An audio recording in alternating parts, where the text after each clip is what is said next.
Yo, man, happy Sunday and happy Father's Day. If I'm not mistaken, today's Father's Day as well. I believe if you go to Chick-fil-A and use a homie Ricky 101, you're gonna get 5% off Father's Day meal as well. So it just be like that, man. Happy Father's Day, happy Sunday, happy Church Day, and man, what a performance from a lot of fighters last night. A lot of a lot of upsets, a lot of close competitive bouts, a lot of entertainment. Started with Kyrone Davis upsetting Elijah Garcia. I knew that that was going to be a possibility. I didn't know if Kyrone was going to pull it off, but I know that he had the capabilities of doing so because obviously Elijah's very young. He's learning on the job. He didn't have a lot of amateur experience, but he's not that great at cutting off the ring and against fighters that have good movement. When I watched that fight against Kevin Zambrano, I was like, I were like Elijah. He wasn't really that. He didn't look that impressive to me.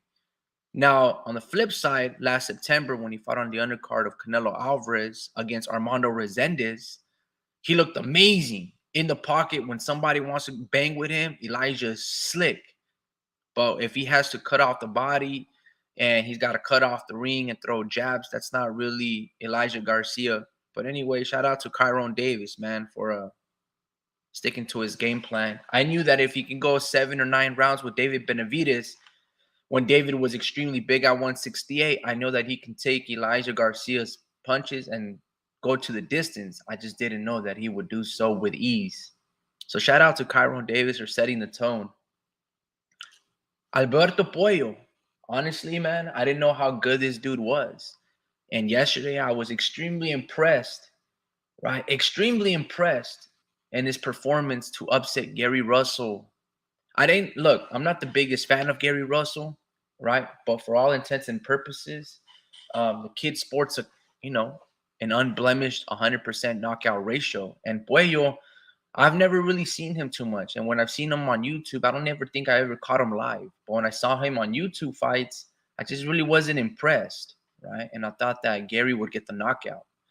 But as the fight progressed, I started noticing that Puello had good defense and he had good movement.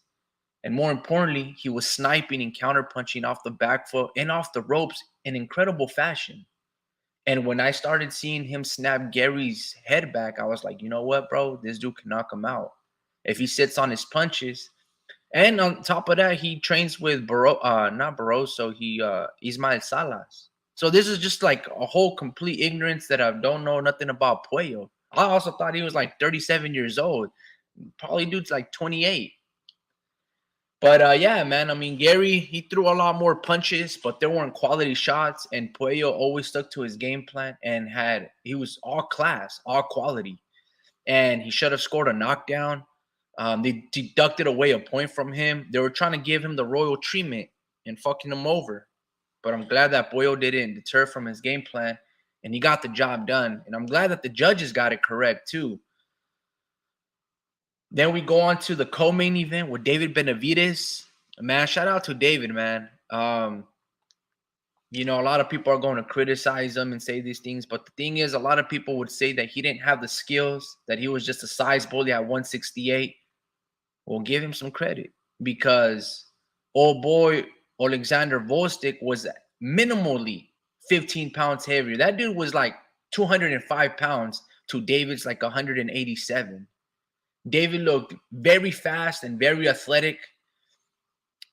I liked what I saw from David, right? The only thing that I didn't see and I didn't like from David was he would lunge and overcommit to punches. And that is a great recipe, right? To tire yourself out against these big ass dudes that are much bigger than you. It seemed like David wanted to overcompensate, right? He wanted to overcompensate for the lack of size that he had against these dudes. And that's just, again, you can't blow your wad out too early.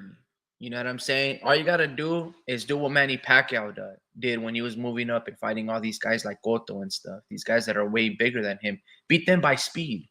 Do not worry about trying to knock these dudes out. If the knockout comes, let it Let it arrive on itself naturally. Don't force it, because if you force it, you're gonna start getting caught with counter punches. And Alexander Volstik, man, he had all the characteristics to be able to beat David, in the sense that he can take David's power. He was blocking a lot of David's shots, except he wouldn't let his hands go. He didn't have no punch creativity, no uppercuts, no body shots. You didn't really back David down. When you did have David up against the ropes, you just didn't let your punches go. He was so scared. You know what I mean? He was extremely scared of the return fire. And he just doesn't have the spirit of a fighter anymore. And kind of like I was telling you guys before in the past, Alexander Volstik sucks. He's always sucked. You know what I mean? A lot of people like to give him credit for doing the bare minimum. And like I was trying to tell you guys before, when he fought Adonis Stevenson, Adonis Stevenson was fucking him up, right? But he got caught with a nice shot. And Adonis Stevenson was 40 years old. He was getting tired out, like past the 7th round. It wasn't like Volstik was doing anything. I mean, he was putting a lot of pressure, you can say. But yeah, man. Shout out to David. I was really impressed with what I saw. Bro, 10 rounds to 2. It was a complete wash. Alexander Volstik still fights like an amateur. He still fights like an amateur. Like, bro, you got to learn how to, like, not just touch your opponents, bro. You can't just look for one punch to land and then try to throw flurries. You have to, like, bro, you're much stronger than David. It's apparent that you're much stronger than him. You probably hit harder off a singular punch. And obviously you can take David's power. So why aren't you trying to beat this dude? You know what I'm saying? But yeah, so that was a stinker performance from Alexander Volstik. From David, his speed at that size is going at that weight class. That's going to be his X factor, his flurries and his hand speed off both hands. Right? I don't know if he can beat an older Artur Beterbiev. I don't think with that type of style he'll be able to beat Dmitry Bivol without being able to hit extremely hard. You'll be able to give him good fights, but Bivol would piece you apart because he is going to throw a lot of flurries. He won't throw a lot of uppercuts or body shots either. That's not what Bivol does. But straight punches, he's going to let a lot of combinations go. And if Alexander had done that, he probably would have won this fight. But I had 10 rounds, 9 rounds to 3 for David, and it wasn't even close. It was like a professional fighter fighting an amateur, And yeah, Alexander Volstik put on a performance like when Manny Pacquiao fought Joshua Clottey, like Chavez Jr. fought Canelo Alvarez. They were just there looking to survive, right? And just go the distance without taking a lot of punishment or getting knocked out or knocked out. Knocked down or knocked out. They just didn't want to be a highlight for David, So that really led to Oleg just covering up the majority of the time. I mean, his strategy was pretty simple. Let the young man come out, throw his wad out early, and then try to knock him out late, or if he tires himself out, we can, piece together good rounds, probably cut him up, drop him once, and the fight will become a draw, or maybe you can win it like that. It's pretty simple, but Eddie Reynoso had a stupid-ass game plan. I mean, you got to look at it like this, man. If Oleg is one of Canelo Alvarez's main sparring partners, right? And you've already stated that Canelo hits harder than him. Why don't you want to push David back? David is not Triple G. He don't hit as hard as him. He don't hit as hard as Canelo. He isn't as explosive as Canelo. He's faster than Canelo. He's taller than him, but he's not stronger than Canelo. So when you look at all these factors, it's even more disappointing for Alexander Volstik. Like, no one ever is going to want to see you fight ever again. You know what I mean? And he looked good. He looked extremely big. So no more, oh, David is a weight bully. No, he fought somebody that gave him the equal treatment that he's been giving all of those past 168 8-pounders. And David passed the test with flying colors. This was David's test. If you couldn't beat him, he was definitely not going to be able to beat, Artur Beterbiev and Bivol. As of right now, I think David could beat Artur, but he better go sign with like a nutritionist or a strength and athletic conditioning coach because he needs to get bigger, right? And the fact that he was overcommitting to his shots and lunging just to overcompensate for the lack of strength, that's going to get you beat. It'll get you beat against those two guys. There's a lot of fighters that David can fight that'll make for good, amazing fights. So hopefully it go, he continues to be active. I know that he said that his hand was injured and all of these other intangibles, but and he had suffered a cut in training camp. So I'm sure that weighed on David, but I couldn't tell. I couldn't tell that it was hurt. I did notice that, when he had Volstick up against the ropes and he tried to pivot him or turn him or use his size, he could not move Volstick. Volstick was way stronger than David. And that could be a problem, right, to guys like Artur Beterbiev and company. But I was still, regardless, very impressed. And yeah, man, Volstick did not put on a great performance at all, right? On the contrary, on the zone, Leon Paro did, right? Leon Paro put on an amazing performance. He looked extremely good. I didn't know that. Look, for those that have been watching Subriel Matias, I wouldn't say that he's necessarily a slow starter, but what happens is he's the type of fighter that overwhelms you, right? And on top of overwhelming you, he lets you throw a lot of punches. He'll lose the early rounds, and then he comes back strong the last minute of each round, and he starts tagging you. So he's there in the pocket receiving all these shots, like he did against Ergashev, Dadashev, freaking Jeremiah Sponce. Like, everybody hits Matias, right? And he's just there blocking all of these shots, and then boom, boom, boom, boom, boom. And then you just can't sustain that type of pressure on your behalf, and then you can't withstand his pressure. Well, Leon Paro was able to do both. I didn't know that Leon Paro could contain that pace in which he was fighting and do it for 12 rounds, but he did. And it was just too little too late for old boy Subriel Matias to get anything going. And in the 12th round, I thought Paro wobbled Matias, right? So shout out to Leon Paro, man. He became a champion. He probably beat the best 140 champion at that weight class. On top of beating him, he did it in Puerto Rico. And shout out to all the Puerto Rico, like the judges or whoever was judging that, because I'm glad I didn't rob Leon Paro. It was a close fight. That was a close fight. But I'm glad that, there was really no robberies last night. Turned out to be a really good fight. And these are the type of weekends that are 50-50. And sometimes they're a little bit underwhelming. Other times they're a little bit overwhelming. But I felt like yesterday was almost a perfect night. You had a little bit of everything. I got to stop doubting Tank Davis when he fights these fighters, man. He's fighting. He's competing and beating undefeated fighters, right? And I've always had this notion that even though these guys aren't legendary fighters like Mario Barrios or Leo Santa Cruz or Pedraza or Frank Martin or Ryan Garcia, most of them are not even legit champions. But regardless, on any given night, when you're fighting an undefeated fighter, a fighter that no one has ever heard of, a fighter that, has never lost, you have this aura of invincibility, right? On top of this aura of never losing, because you've never lost and you've done everything right, you have a strong mentality. Well, Tank Davis breaks all of these fighters mentally down, not only with IQ and speed and power, but setting traps. I mean, Davis is a complete fucking fighter, right? And I don't care, like, with Tank Davis's IQ, with his speed, yeah, I don't know who can beat him. I don't know who can beat him. Anybody south of 140, I think Tank Davis beats them all. And I think he knocks all of them out. Maybe the only guy that I can see that can match Tank Davis' IQ, speed, and explosion would be like a Teofimo Lopez. And that's about it. I couldn't be able to tell you like who can beat him. I think he beats them all. I think he will knock out Leon Paro.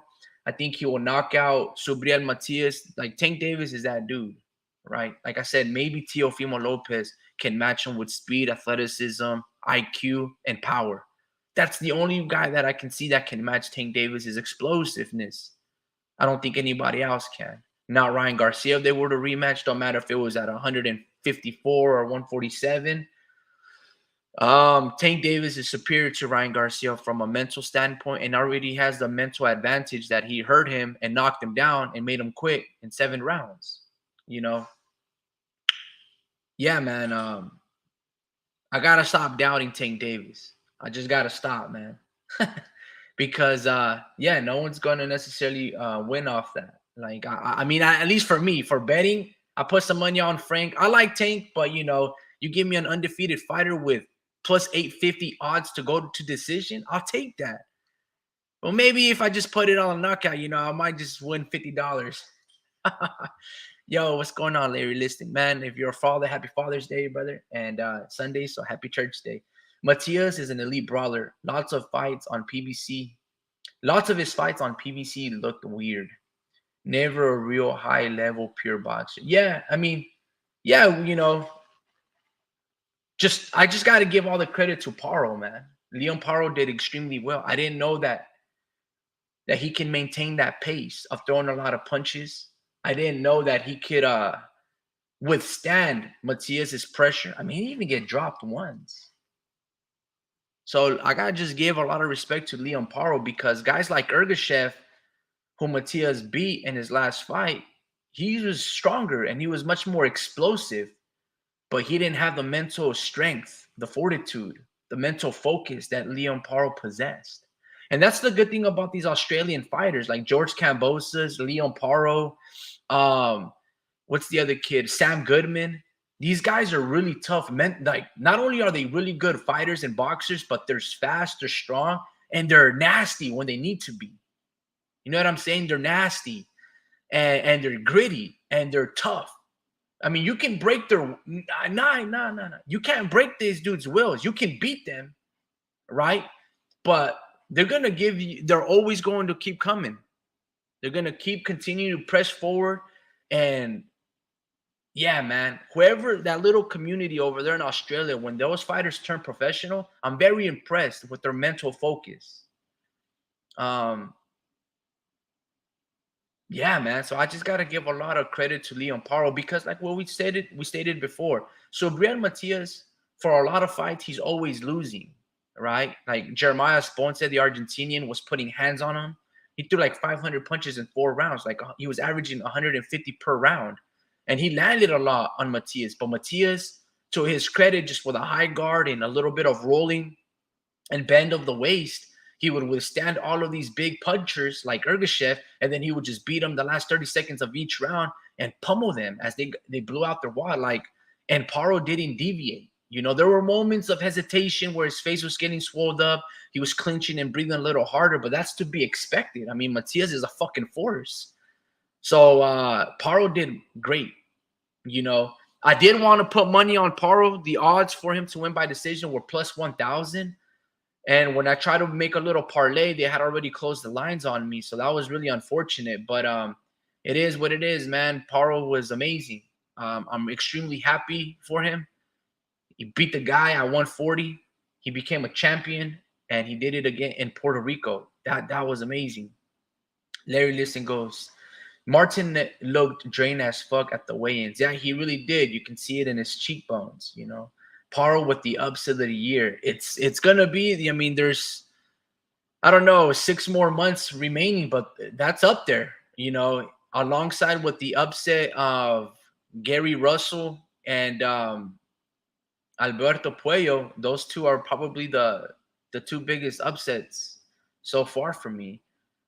Paro paced himself extremely well, and he has very high IQ, moving boxer. Absolutely, absolutely, great counter puncher. He was aggressive. He had enough pop to keep Matias honest. He bloodied his nose. Paro against a guy like Jack Catterall would be very interesting. I think Jack could become a champion, but at that same token, wait, I think Jack might still be. Oh no. Teofimo beat Josh for the belt. But yeah, there's a lot of fights at 140, and that's the beauty about 140 is that all of these guys could get beat by every single one of like they can all beat each other.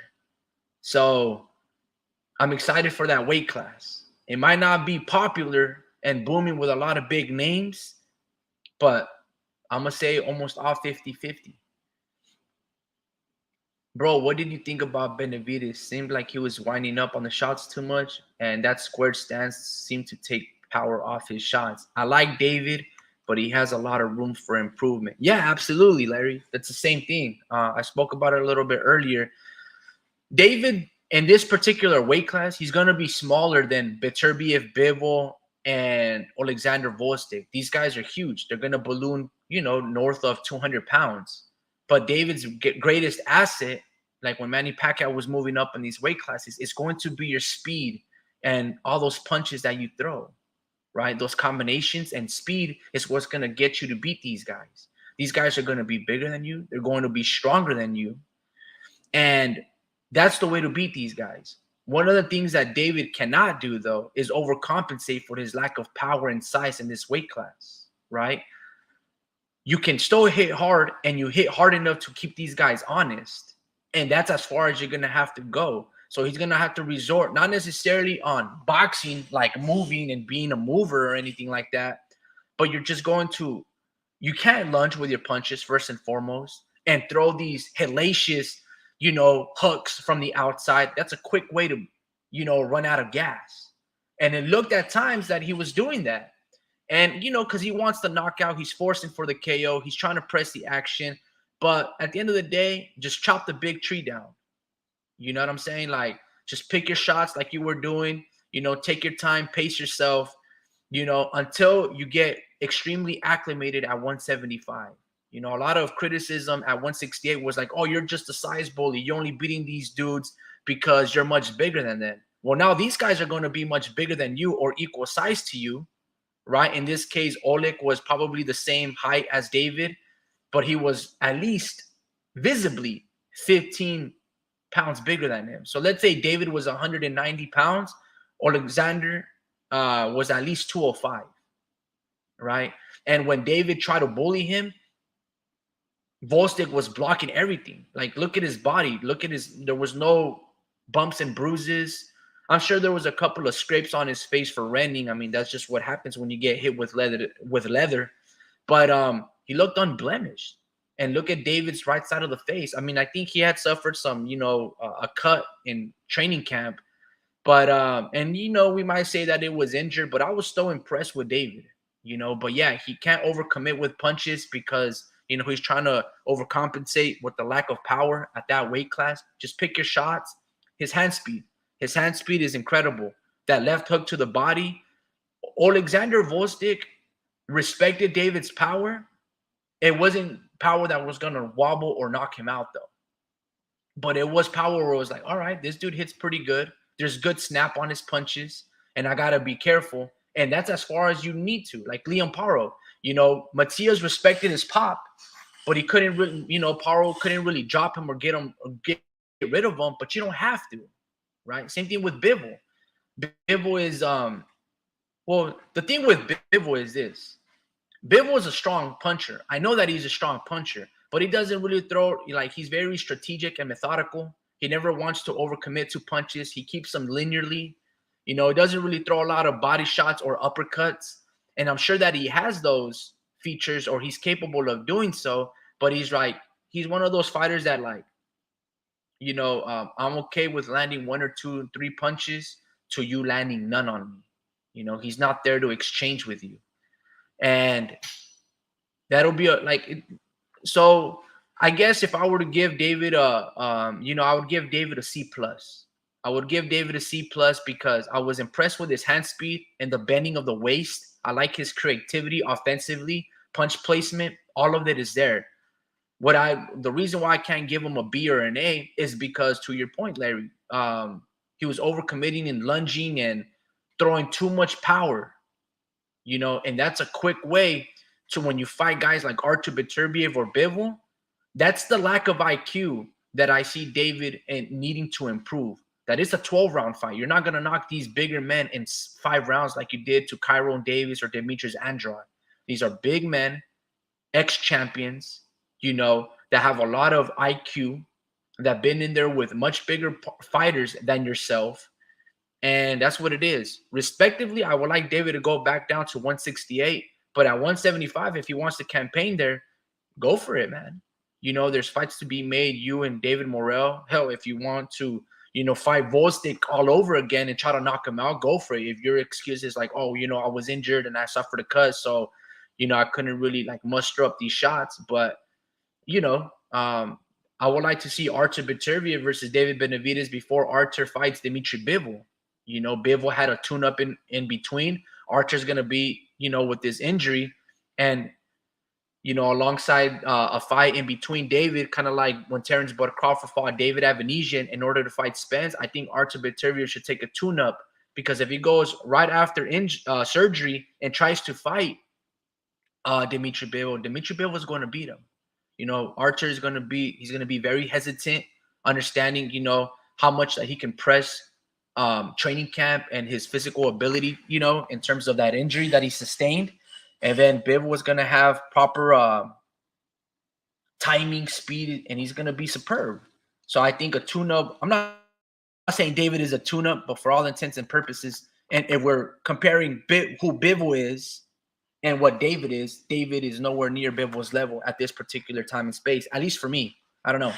But yeah, man, I didn't like how David was overcommitting to his punches and winding up. He looked like Luis Venado Lopez.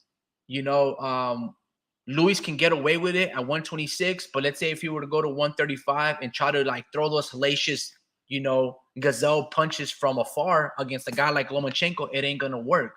So that type of strategy probably won't work against Dimitri Bivol. Also probably won't work against a heavy hitter in Artur Beterbiev. But Artur Beterbiev versus David is a really close fight. I would 65-35 in favor of Artur, just because he has that power in both hands. And I don't know, man. From a wear and tear standpoint, David's face does get blemished and swells up. He doesn't have tough skin, whereas Artur, he really does. But we'll see. By the way, I agree on Puello and him teaming up with Ismael Salas. That has done wonders for him. I watched it as a Russell fan, but came away as a big Puello fan. That Cuban style worked wonders for the Dominican. I agree, man. I didn't know that Puello trained with Ismael Salas. I like Salas. He's a very good trainer. And he had an amazing game plan. And Puello was able to execute it, to a T. Puello, he might have like 25 wins for 8 knockouts, but he can have like an 80% knockout ratio. Those punches that I saw, the punch placement to body shots, to head and body ratio, that sniper counter punching ability, the precision of his shots. There was no wasted movement. There was no wasted punches. It was elegant. His defense was spectacular. He has extremely long arms. That is a fantastic fucking pairing, him and Ismael Salas. I was extremely, again, to be honest with you, I've never seen Puello fight. I've never seen him fight. This was my first time seeing him and catching him live. And I was extremely impressed. Gary has a great chin. He's very tough. He throws a lot of punches, and Puello withstood all that. Man, it was fantastic. I'm excited for him and what he can do at 140. I don't know, man. The sky's the limit with Puello. If he sits more down on his shots and really trusts his power, if there was doubt in his mind going into this fight that, I don't want to knock people out, well, now he knows that he can hurt top 5 fighters in his weight class. Puello is, again, going back to this division at 140, any given night, these dudes can beat one another. Okay, Leon Paro beat Matias. Matias might come back and fight Puello, and he might beat Puello, or Puello might knock Matias out. Who knows? Like, that's the beauty about this. I just love competitive matches, and when fighters surprise the world, like Paro, like Puello, it's fantastic. I don't like predictable fights or outcomes. I like it when, we're on the edge of our seats and it 50-50 pick them until they're not, right? Fantastic, man. I'm glad, like I said earlier, I'm glad that the judges got both of those fights correct, Puello and Leon Paro. Fantastic. Again, an amazing night for boxing. You get a little bit of taste of everything. A lot of upsets, a lot of knockouts, and, one-sided beatings. But, yeah, I thought, going back to David, I thought he was extremely dominant against Volstick. I was very, very disappointed in Volstick. You know, I thought that he can beat David, but I also knew that he needed to throw more than those straight punches, and I needed him to see if he had that dog mentality. And he was just busy, and he was only interested in looking good after the fight, like in terms of his face. He wanted to go clubbing and go to a party afterwards. That's what it was, man. So he didn't go in there to fight. He didn't show that spirit of a fighter, spirit of a champion, spirit of a fighter that has maybe one last or two tough roads left in him to become a champion. And he didn't leave it out all in the table. You know, he picked I was really disappointed in Volstik, man. Yeah. Also, what the hell was up with the scorecards in the Adames fight? Thought Adames won a close decision, but that had him 10-2. Man, I know. I thought Tyrone Gachet could have edged it out. I thought the fight was extremely close. The biggest problem with the PBC is all of your fighters that are supposed to be favored, the reason why all of them lost is for the main reason that you don't keep them active. Carlos Adames, no disrespect to Tyrone Gachet. Gachet is a really good, decent, fundamental fighter. But Carlos Adames, he looked bad. He looked horrible. He didn't look as explosive. He was not having fun in there. And that was like a 7-5, maybe a draw, maybe split decision, either way. Tyrone Gachet deserved much more credit than a 10-2 scorecard. That was nasty. And I'm glad that the judges, or I don't know if the judges are signed differently each fight or if it's the same judges throughout the whole night. But I'm glad that they fixed it up, man. That was like, I thought it was a draw, man, or a split decision either way. I thought Tyrone Gachet at the age of 36 left it out there. I thought him pairing up with Manny Robles was a fantastic idea.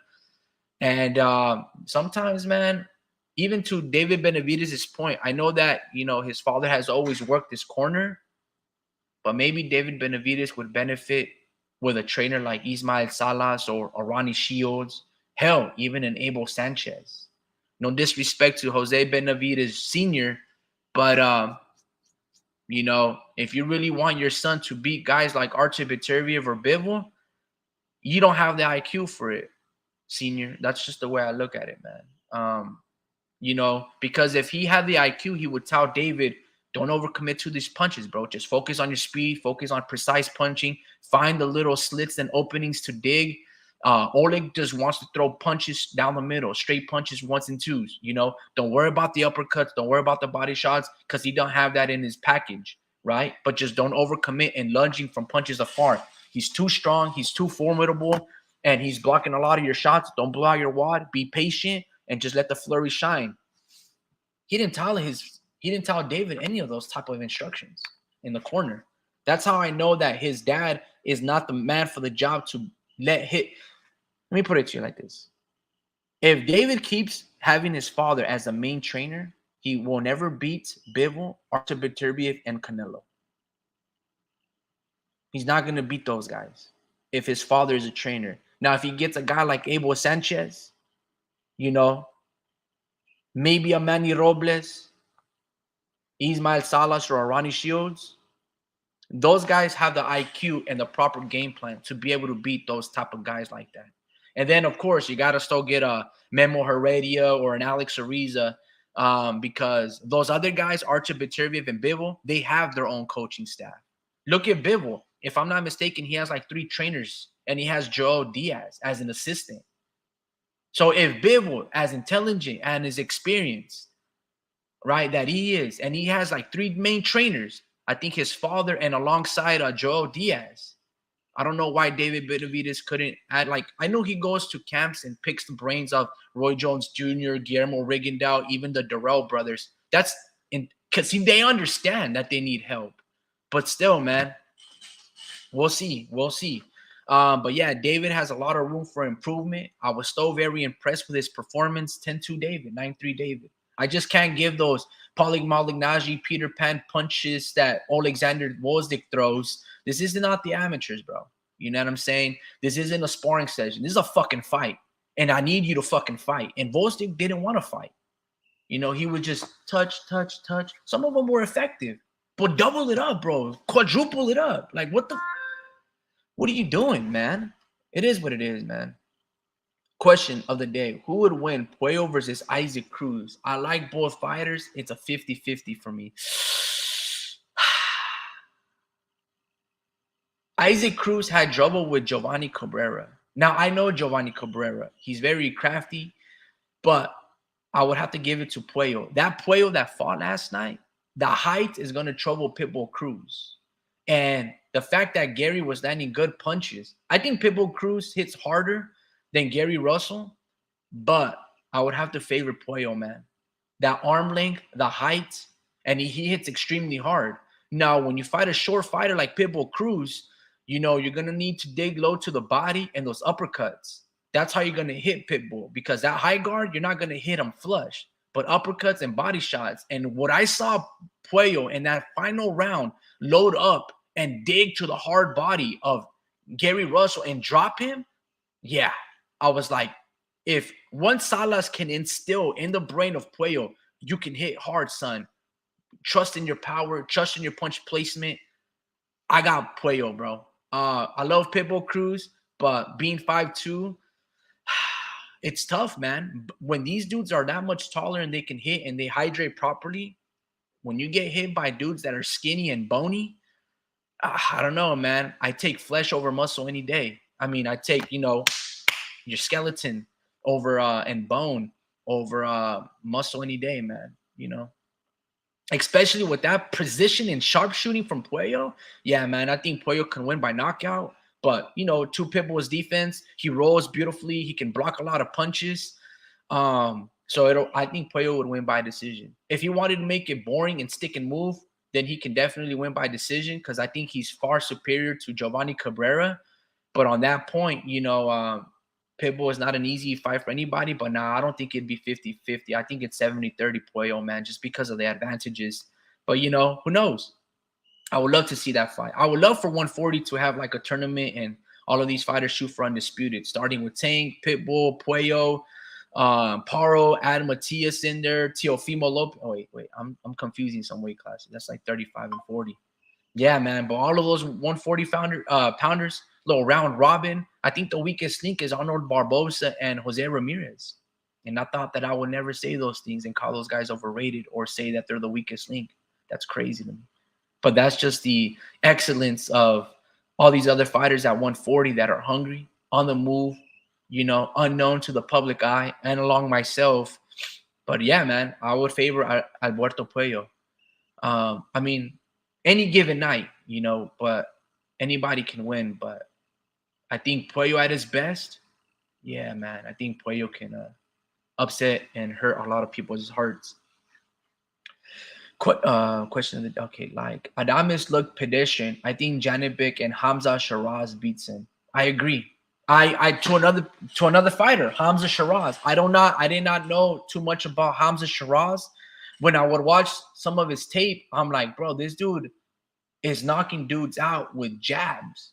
I'm like, either he's extremely fucking strong, or the dudes that he's fighting, you know, are like palookas, you know.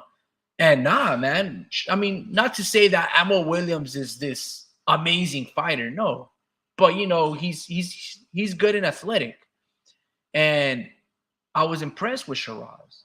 You know, yeah, he got wobbled and got hit a couple of times on that fight, but he was mentally focused and he was strong, right? And yeah, I think Shiraz has all the capabilities of beating Adames. Maybe Carlos was ring rusted for sure. He needs to be much more active than he currently is. But yeah, that's the thing about Carlos Adames. There's some performances, like when he had against J-Rock Williams, where he looks amazing. His speed and his athleticism, the razzle dazzle, the ambidextrous from orthodox to southpaw. He looked like, you're like, damn, bro, this dude's like a fucking Bud Crawford. And then you're like, well, how did Patrick Teixeira knock you down? How did Patrick Teixeira beat you? How did you go the distance with Terrell Gausha? These guys are almost 40 years old. What happened? So then you start thinking to yourself, like, man, bro, Carlos, you're very inconsistent. Where Janibek and Shiraz, they're consistent and they're very precise. And Janibek is big. I would favor Janibek almost to win by knockout. I think Janibek is the best middleweight, and him and Shiraz would be the best fight. when Shiraz gets up there with experience.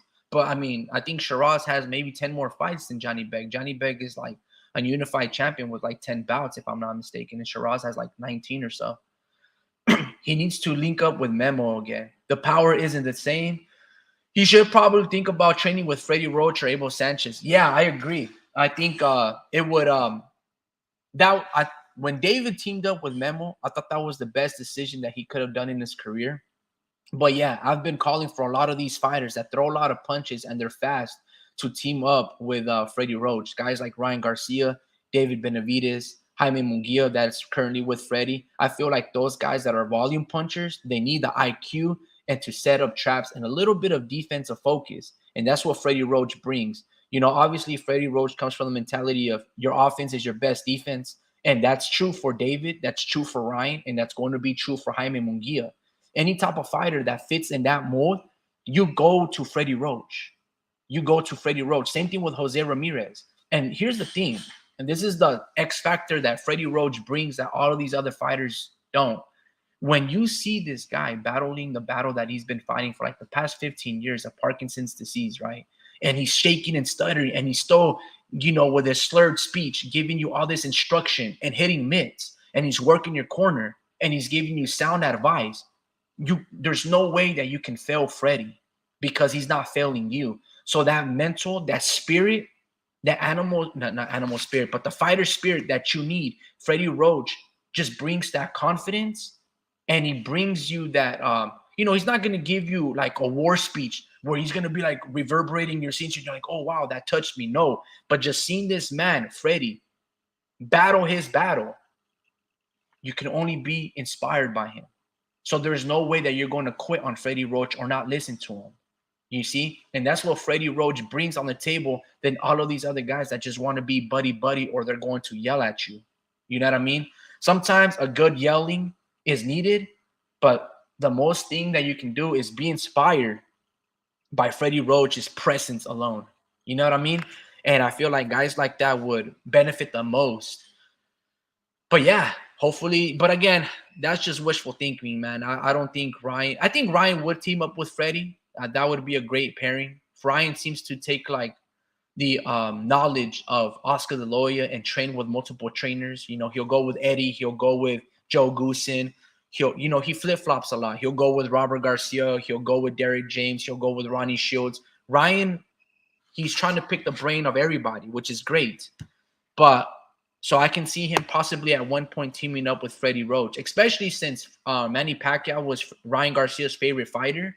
I mean, I just don't see why he wouldn't team up with Freddie. But as for David and Jose Ramirez going back to Freddie Roach, I don't think so, man. I just think David, for all intents and purposes, it's a good thing. He has a lot of respect and honors his father. And, he's the reason why David is accomplishing all of these things is because his father pushed him. So he has a lot of respect for that father and son relationship. And it's a great relationship. I'm not trying to separate or break them apart. I'm just saying it's evident that if David wants to accomplish and be the fighter that he imagines himself to be, these are the type of things and the sacrifices that you have to do. And it's by adding an Abel Sanchez, Ismael Salas, or a Freddie Roach in your corner, either as an assistant, but pretty much, being the number one go-to guy that you ask for the advice. Because, again, I don't think Jose Sr. is the guy that's going to take David to the hilltop. I could be wrong. I mean, they've done excellent things, but I don't know. We'll see, guys. But let me see if these guys want to hop on. I sent them a link, but they're probably still early and probably sound asleep. But yeah, man, what a beautiful, fantastic night of boxing last night. I was impressed by every single one of these fighters, man. Every single one of them, from Albert Puello to Leon Paro to Tank's knockout. I'm going to say this about Tank. Let's talk about him. Talked about it a little bit early in the preface of the show, but I got to stop doubting him, right? And to Tank's credit, while he's not fighting all these A-list fighters that we would have loved him to fight, at least for me, when I look at his resume, I'm just like, yeah, I'm beating Mario Barros is fantastic, but it's not a Josh Taylor, and beating Pedraza at 130, is a great fight, but it wasn't Lomachenko. and the guy that you beat at 135, but it's not Shakur, it's not Teofimo. You get what I'm saying? Like, you're beating respectable opponents that are unblemished, right? But I know you got the speed, the IQ, the experience to beat these other dudes. And these dudes that, okay, for instance, Tank Davis probably is better than Shakur. He probably is better than Devin Haney. And he's probably better than Teofimo Lopez.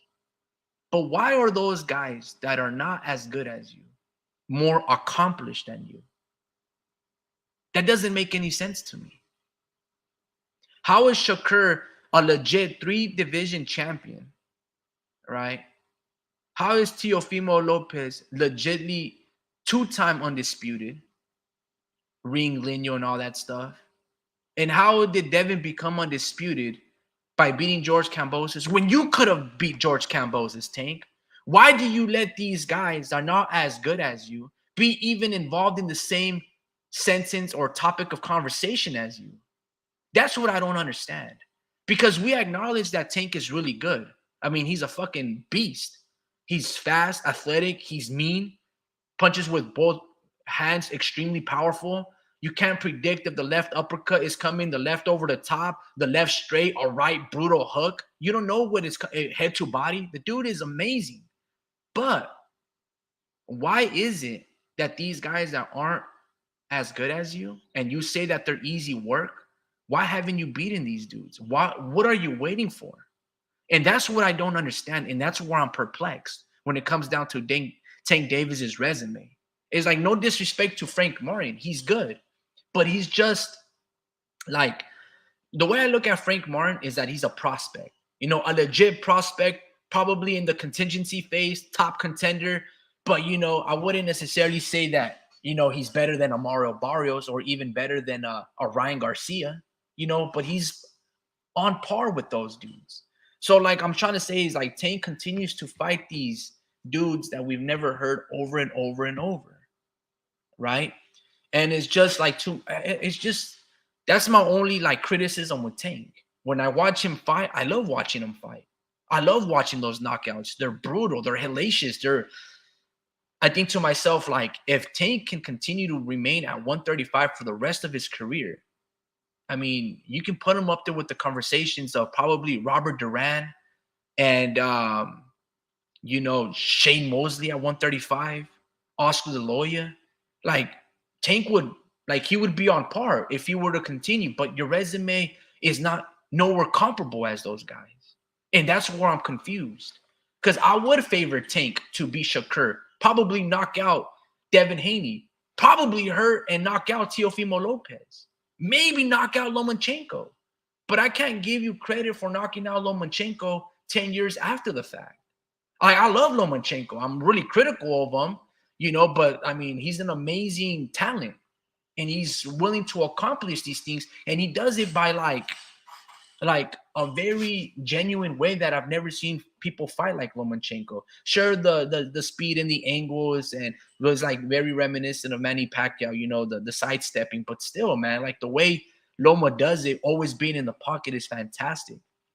But yeah, man, that's just the way I look at it. I don't know, man. It's when I think about Tank, I'm just like, I know you have time in your hands. You're maybe 30 years old now, but I'm just like, I don't know why he would let other people build a career around him without him eliminating all of those fighters. It's just, that's not something that I'd see legends do. Like, that's just not what I like. If I'm that dude, I'm not going to let somebody else try to outdo me. I'm not going to let somebody else try to get something that's rightfully mine. Like, in no world, if Tank Davis exists at 135, should Devin Haney cutting 30 pounds ever become undisputed before me? That just doesn't make any sense. You should never allow a guy like Devin Haney or Shakur Stevenson to become undisputed or a champion or unified before you do. Like, you'd be like, nah, if you want to become a champion, you got to go through me. You got to see me. But Tank is like, nah, belts don't matter. He downplays it. Now, yesterday there was an interview, and then he starts talking about like they asked him if he was interested in becoming undisputed. And like you can see the hesitation where he says, like, yeah, for my legacy, it's very important. But you can also see he's like, nah, like my legacy is different from the belts. So I don't know, like it's weird for like it's just weird, man. I don't know. Larry goes, if Tank loses, Mayweather promotion dies. He could probably beat some of these dudes, but he could also lose. And if Tank loses his stardom, it drops along with it. The PBC standing as a promotional company. Yeah, I agree. I don't know if Tank is still signed to Floyd Mayweather Promotions. Possibly, there you can say that Mayweather Promotions and PBC are one and the same. But yeah, to your point, absolutely. Uh, Tank is the reason why PBC is alive still, or the reason why they have anybody of interest, right? That companies would like to associate themselves with PBC is because of Tank Davis. As long as Tank Davis exists for PBC, PBC will have a place just because of him, right? And then they can continue to put, some fighters on their undercards like David Benavidez and company. But yeah, PBC and Mayweather, they only exist right now as a force because of Tank Davis. That's it. So yeah, to your point, if he were to lose to some of those guys, but also I think this. I think when it comes down to Tank, right? He's built a genuine fan base that are, if Tank were to lose, they know that Tank probably isn't going to lose by knockout. And if Tank were to lose, it'll probably be by close decision. I don't see anybody being able to pitch a shutout against Tank Davis.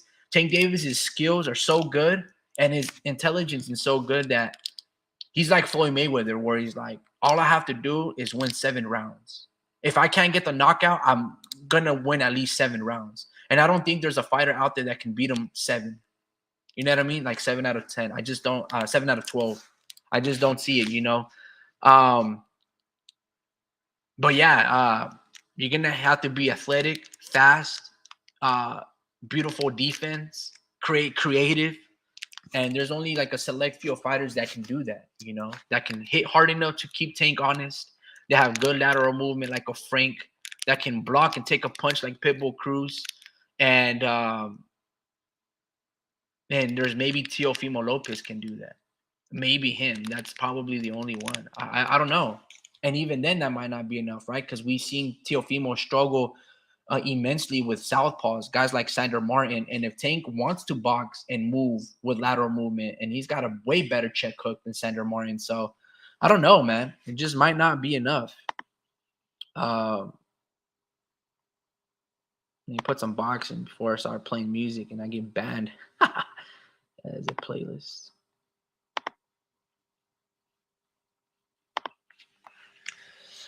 Barrio said that he had a hydration clause. Rolly said that he had a non-disclosure in his contract, probably a hydration clause as well. So did Ryan. How will Tank do when he fights someone at 100%? Yeah, no, that's very true. I think when it comes down to Barrios, Barrios can do, if they were to rematch again, Barrios can do extremely well with Tank. It's just a matter of time, right? And the thing is, when Barrios fought Tank, he was undefeated, so he didn't know how to lose. I don't even know if Barrios had been dropped. I know that he was getting beat by the Russian like 2 fights prior to the Tank Davis bout. But Barrios got the knockdowns late, and that's essentially what made the difference. With Rolly's always a big guy, but I think his IQ, as a karate master, when it comes down to the sphere of boxing, he was never going to be able to outsmart Tank. It was just a matter of time. But what Rolly implemented in the jab and using the length and just off the jabs and just the threat that at any time I can pop off with a dirty shot or a powerful shot, that's how Ryan should have fought Tank. Ryan should have made that fight boring. Throw jabs, use your height, let Tank come to you like Frank did, and then you can probably catch Tank with a counter left hook or some right hands or some uppercuts. But Ryan said that he got bored, and that's why he went all out in 2 rounds. He got bored after the first round. He's like, nah, this is not what I want to do. I don't want to win. I want to knock him out. And boom, boom, threw 3 of the same left hooks, and he got caught. I think Ryan would do a little better, right? But without, if I'm Tank, I'm having Ryan drug tested right now. You know, Ryan is he's unscrupulous. You know what I mean? He's willing to do and say anything. And I don't know who lets him know that this is okay, but he's going on and like saying that, you know, him and George Cambos's wife, you know, should get it on. Him and Clarissa Shields, him and Caleb Plant's wife should have a baby in all of these conversations. So they should take up to my last name. Like that type of language like that is a type of thing that allows somebody to, you know, basically blow the wig off Ryan Garcia's forehead. I don't know in what world does he think that those things are okay. Now I know that he's joking, right? But I don't think so. You see what I'm saying? I just feel like with like, for example, let's say Clarissa Shields goes, you know what, Ryan, DM me. You know, don't put this noise out there. And then if they say yes, then Ryan is that type of dude that'd be like, hey, you know, me and Clarissa are making a baby. Like she's pregnant with my kid. He's the type of dude like that. You know, he's like that guy that, let's say, all you're known for on your YouTube channel is to pull pranks, and you know you're with your best friend's girl right there on the couch, and there's a hidden camera right there, and then you just hit her with a joke. It's like, hey, you down to give me some head? And then the girl looks at you like, yo, what the fuck? What are you talking about?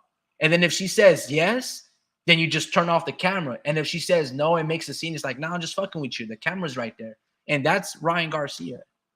He's the type of guy that'll play games like that just to see for the response. And he'd be like, nah, I'm just messing around. It's just a prank. You know, we're going live right now. The camera's right there. Or, you know, but what if she were to say yes? You think Ryan's going to be like, oh, no, Clarissa, no, let's not have a kid. I'm just joking. Nah, Ryan's that dude. Knowing that she's engaged, knowing that she's about to get married.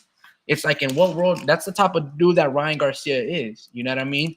So if I'm Tank Davis, if I'm going to rematch Ryan, even then, that rematch, it's like nobody wants to see the rematch. We saw Ryan Garcia quit, right? Like, okay, he beat Devin Haney, but to your point, Larry, what if, you know, can Ryan beat Devin Haney, you know, without being 4 pounds overweight, you know, without failing, you know, essentially 4 drug tests, you know what I mean, without turning his back to Devin, you know, an equal playing field.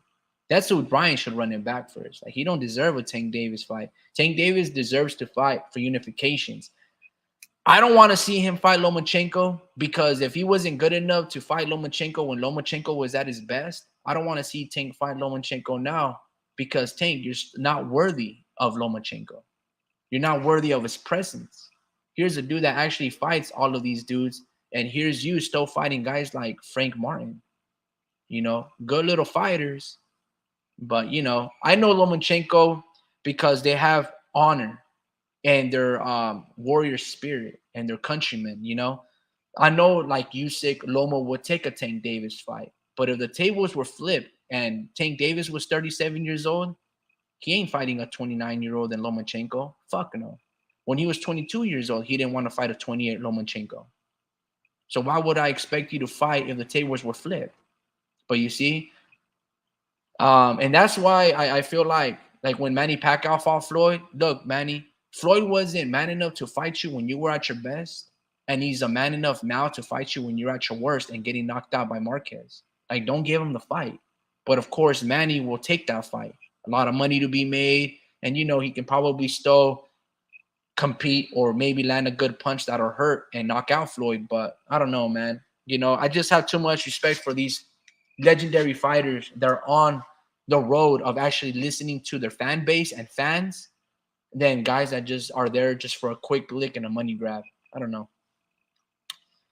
Greetings from Ukraine. Man, Adi, man, you're like the what is it, like the craziest mutt, bro. Like, one day you're from Chile, from Venezuela, from Thailand, bro. Like, you're like the new world's order's dream. You know what I mean? Of just being like all I don't know, dude. It's hilarious. The urban demographic drops fighters immediately after an L. That's the Floyd effect. Sad, but but that's how it is. Look at Fulton, Charlo, and Andrade.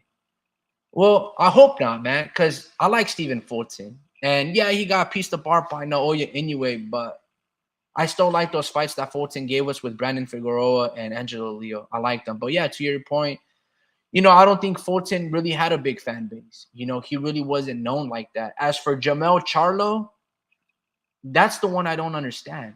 I love Jamel Charlo. All of those fights that he had at 154 and those Brian Castano fights, like salute to that shit. Like for me, I go back and watch those fights all the time. Even the Tony Harrison matches, even the press conferences, bro. Like those things are hilarious. That one I don't understand. Like, okay, you got beat by Canelo. Yes, you didn't go out on your shield, but it's Canelo, bro. Like you moved up 2, 3 weight classes to fight him. Like it's understandable. And he threw more punches than Canelo. He just didn't really commit to his punches. But I don't know, man. I feel like they're very tough when they're fighters like that. And Demetrius Andrade, yeah, it's one of those things where Fulton, like Demetrius Andrade, have a niche fan base. It's not like a ubiquitous or a diehard fan base like Tank has. Tank has a lot of loyal people. Fulton and Charlo and Demetrius Andrade, they never really have, because in the manner and how they fight and how they speak, a lot of people don't really side with them. But the Charlos, a lot of people do love the Charlos. That's why, I don't know. I just feel like when it comes down to the Charlos, they've always had these extracurricular activities outside of the sport that just diminishes their stock. Like when Caleb Plant slapped the snot out of Jamal Charlo, right? And then Charlo apologizes him. Or with, in this case, Jermel Charlo hits on, his beautiful wife. Like, why would you do these things, bro? I don't even know if these things are like actually like they went to a lawsuit or whatever, or they're just rumors. I don't know. I don't really follow these guys in their public life like that. But those outside activities is what loosens your stock, and you deviate from your fan base, and your fans can't respect that. Okay, Canelo beat you, so what? You know what I mean? Like, you still go home to your beautiful wife, you still go home to your kids. You tried your best at doing something accomplished, like worthy of merit. Sure, you drop a goose egg, like you didn't win nothing, but I don't know. But yeah, it's the standard at times could be very high if you fucking lose a fight. But I don't think that'll happen with Tank, Larry. I think it'll be a little different. Trayvon, salute to you, bro. Happy Sunday, happy Father's Day to one and all of you guys. Canelo's resume is better than Floyd's. Yeah, it is better than Floyd's, but Floyd got the win over Canelo. But yeah, to your point, yeah, Canelo's resume is extremely diverse, right? He's got guys like Bivol, Kovalev, these big Russians, Triple G, a lot of Cubans, Erislandy Lara. I don't think Floyd ever fought an Erislandy Lara. When he fought a fighter that was athletic like an Erislandy Lara, like Zab Judah, boom, he checked them on the chin or on the temple. Floyd's glove touched the ground. And then Floyd or Roger Mayweather choked out Zab Judah, and then Floyd Mayweather wins. So yeah, Canelo's resume is much diverse, probably much more accomplished. Floyd just fought guys that came forward and, fought to his style, and he was able to counterpunch them all day and all night. But still, yeah, I like Canelo's resume. I like what he's able to accomplish. I don't think maybe Floyd was unified at one point, but he never became undisputed. Canelo actually did. So there's a lot of like traits that we can compare and contrast. But yeah, man, they both created a career out of boxing, and they did it in their own ways. And that was really interesting to do, because Canelo really came a long ways from that Floyd fight, not after beating him, but in the beginning, Canelo was rubbing people the wrong way with a lot of these Canelo weights and failing drug tests, fighting guys like Liam Smith, Chavez Jr., Amir Khan in catch weights, Josecito Lopez. I'm like, damn, bro, like, what are you doing? And then he changed his act, and he started fighting legit dudes in legit weight classes. He wasn't just fabricating shit, right? So Canelo came a long ways from ruining his reputation to making it, probably top 30 of all time, top 15, whatever the case may be. Canelo has more fights and more wins against bigger and stronger champions. Yeah, I agree. And then he's fighting different cultures. So he'll go out and fight the Uzbekistan style, the Russian style, whether he wins or loses, the Cuban style. That goes for a lot of credit, because you're solving a different culture. You're solving a different fighting style a different level of thinking and to, implement a different game plan, or it's cool, bro. Like, I always give Canelo respect for that. Floyd would never fight in a million years at 160. I won't say, yeah, he's too small though, bro. Like, I can't hold Floyd Mayweather to that standard. He's too tiny. He started pro at what, 130, 135. So to him to go up those weight classes, it's pretty crazy. I mean, I'm surprised that Canelo can do that. I know Canelo started pro at 147, 140, but for him to still do that, I feel like Canelo should still be at 160. Greetings from the Ukraine. We currently train with Loma with ballet for the Tank fight. Yeah, I'm telling you this. Loma's going to have to move a lot like Frank versus Tank, and he's going to have to pick his spots, because if he spots Tank Davis 6 rounds like he spot Teofimo Lopez, you ain't knocking him out, and you ain't going to beat Tank Davis by decision. Not that way. I don't know if Loma – look, at one point when Tank was fighting guys like Urukis Gamboa, at that time, Lomachenko would have beaten him. But Tank has changed his life around, at least, right? In terms of his dedication to the sport of boxing. Not so much outside of the activities, right? Because he just went to prison or whatever. But outside of it, when Tank is focused now with that power, with that intellect, guys, I don't think anybody can beat him, man. I mean, I don't know who can beat him.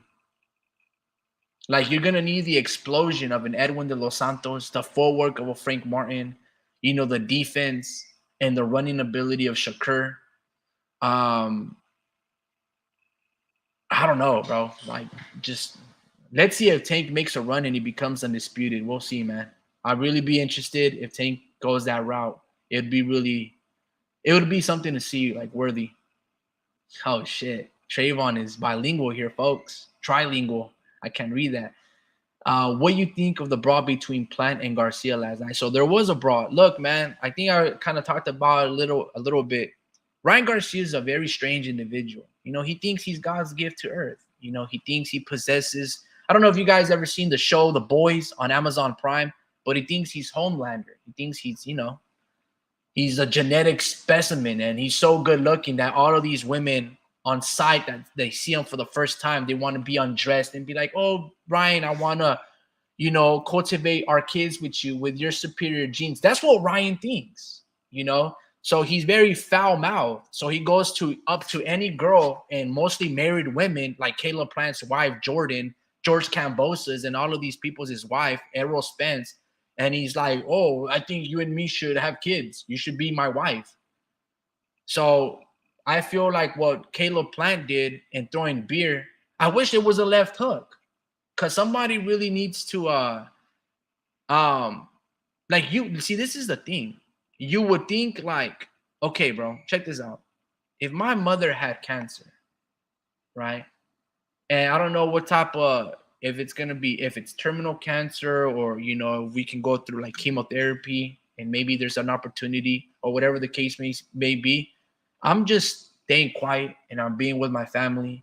And whatever the circumstances are, I am enjoying the time with them forever, right? And just like anything that we can do, I'm doing it immediately. Paying for her remission. I'm paying for the best doctors. I'm looking for Gregory House. You know that show House? I'm looking for that doctor. I'm looking for an amazing nutritionist, like Dr. Sebi, that can maybe alienate some plants and herbs, or has something under his sleeve that can cure cancer. I don't know. What I'm not going to do is I'm not going to behave like Ryan Garcia is and, attack every man's wife out there. Like, what? Bro, like, that doesn't even make any sense. You know what I'm saying? Like, I don't know. So Ryan is a very weird individual. He's been weird for a really long time. And hold on, guys. Let me take a sip of this coffee real quick. I was only going to go live for like 20 minutes, folks. Like, man, this is like an hour. I don't have that lung capacity. How long we been going? This is, an hour and 10 minutes. All right, I'm going to try to wrap it up in like 10, 15. But yeah, man, I think that little fight that Caleb Plant had against Ryan Garcia, I think it's long overdue. Like, someone really needs to chin check Ryan Garcia, because, apparently the stars are aligned that Ryan Garcia, has a new zodiac sign. He's up there with the stars. He's that big of a shining light. But you would think like maybe, since he's so religious and devout, you would think that his mom having cancer would be a turning point in his life to just be more humble and pray even more rather than be very vulgar. See, this dude is a fake Christian. This dude is a fake religious person, because people that believe, do unto others as you would like others to do unto you, like the golden rule, right? Like he does not behave in that way. Like he's like, I don't know, man. He's a very strange individual, very strange. And again, I hate people that don't take accountability for their actions, that always have a scapegoat. No, man, if you believe in certain things, stand on business, stand on your ground, stand on your 10 toes. And if you say what you believe, then stand on that. But no, this dude backtracks and points the fingers at every single body. He did it with Oscar De La Hoya when he lost. And then he did it with the drug test. He blamed everybody. And hopefully everybody sues his ass. From Big Carb to Bada to Victor Conte for all this slander, Logan Paul and Prime. All of these dudes should be suing Ryan Garcia. Because, like, dude, like, take accountability, bro, and just learn how to shut up. Being silent goes a long ways. But I don't know, man. Let me read some of these comments. The Mexican G, que óvale, bro. I didn't see you. I missed your comment, bro. Shakur is much better fighter than Frank Martin. Yeah, I would agree. That'd be a really good fight, Shakur versus Frank Martin. Hopefully Frank Martin doesn't like really beat himself down. I would like Frank Martin to fight guys like Rayo Valenzuela, guys like Edwin de los Santos. But I would like for Frank Martin to have an easier touch-up just to get back on the winning column and then fight those guys. But yeah, Shakur. Look, man. I'm not the biggest fan of Shakur, but Shakur got a lot of skills defensively. So it's going to be really interesting if he can nullify Tank Davis's. Look, great fighters are going to do great things. And so Tank is going to land a couple of his shots, and it's going to see how Shakur responds to it. What is his take after that? I've never been a big Frank Martin fan. I think he's always been garbage. Well, I liked him in that Michel Rivera fight. He looked extremely great in that fight. And if I'm not mistaken, I could be wrong, but Frank Martin also fought Joseph Adorno, or was that Michel Rivera? I don't know, but in that performance, Frank Martin looked extremely well. He looked fast. He threw a lot of combinations, and his counterpunching ability looked great. And I like that little shifting of the hands while he's back retreating. I like that. It worked very well, except in this particular fight. Get off the ropes, bro. Do not stay so long on the ropes. Like Tank, you can't take that many punches, let alone one. And I felt like he was just too comfortable on the ropes. I understand that he was laying there to preserve his legs because he was moving excessively and clinching Tank Davis a lot. But man, I don't know. Canelo is the face of boxing. Canelo would beat David Benavidez. Yeah. I'll say this, though. Canelo ain't getting any younger, and Benavidez is adding new wrinkles to his game. In last fight against Bostic, he was bending at the waist a lot. And his previous fight against like David Lemieux, he took the backstep left hook against Demetrius Andrade. He did a pull counter right.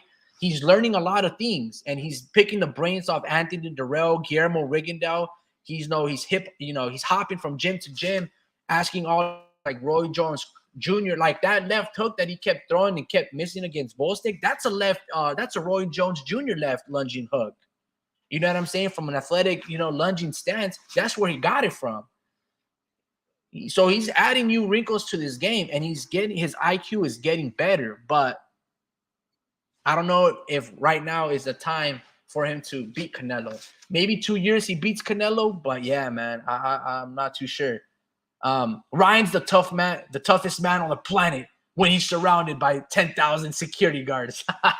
Yeah, that's true, huh, Larry? That dude has like the biggest security guards you can find in this world, man. He's walking around.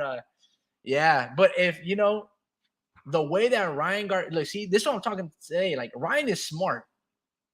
He acts stupid and he says a lot of stupid things, but the way he goes about like making enemies of all of these fighters, right? You have to have a lot of security guards, you know. Caleb Plant, he doesn't really talk a lot of shit to people. And if he does, he's gonna do it to your face, right? And he does it, he don't need security guards, not because Caleb Plant, because he's respectable. You know, he has a lot of respect. But if you address him and you're saying some crazy stuff online, oh, he's gonna address you. And that's what I love about Caleb Plant. See, that's how, you know, a man is supposed to conduct himself. And then there's Ryan Garcia. And here's the crazy thing. I watched an interview from Roberto Diaz, the matchmaker of Golden Boy. I was heartbroken by this man. I could not believe what he was saying in this interview. And they were asking him these questions about Ryan Garcia and failing the drug test and all of these things. And he basically said he gave Ryan Garcia an out. And he was like, imagine what would you do with all of this money when you were extremely young, you know? And he was giving Garcia an out. And I'm thinking to myself, wow, bro. And they were talking about the vandalism and all of these things and the drug test. And he was like, look, man, he's a young kid. He's a young boy. This guy is closer to 30 years old than he is to being 18 years old, guys. He does not look like a baby. Andy Ruiz has chubby cheeks. He has more of a baby face.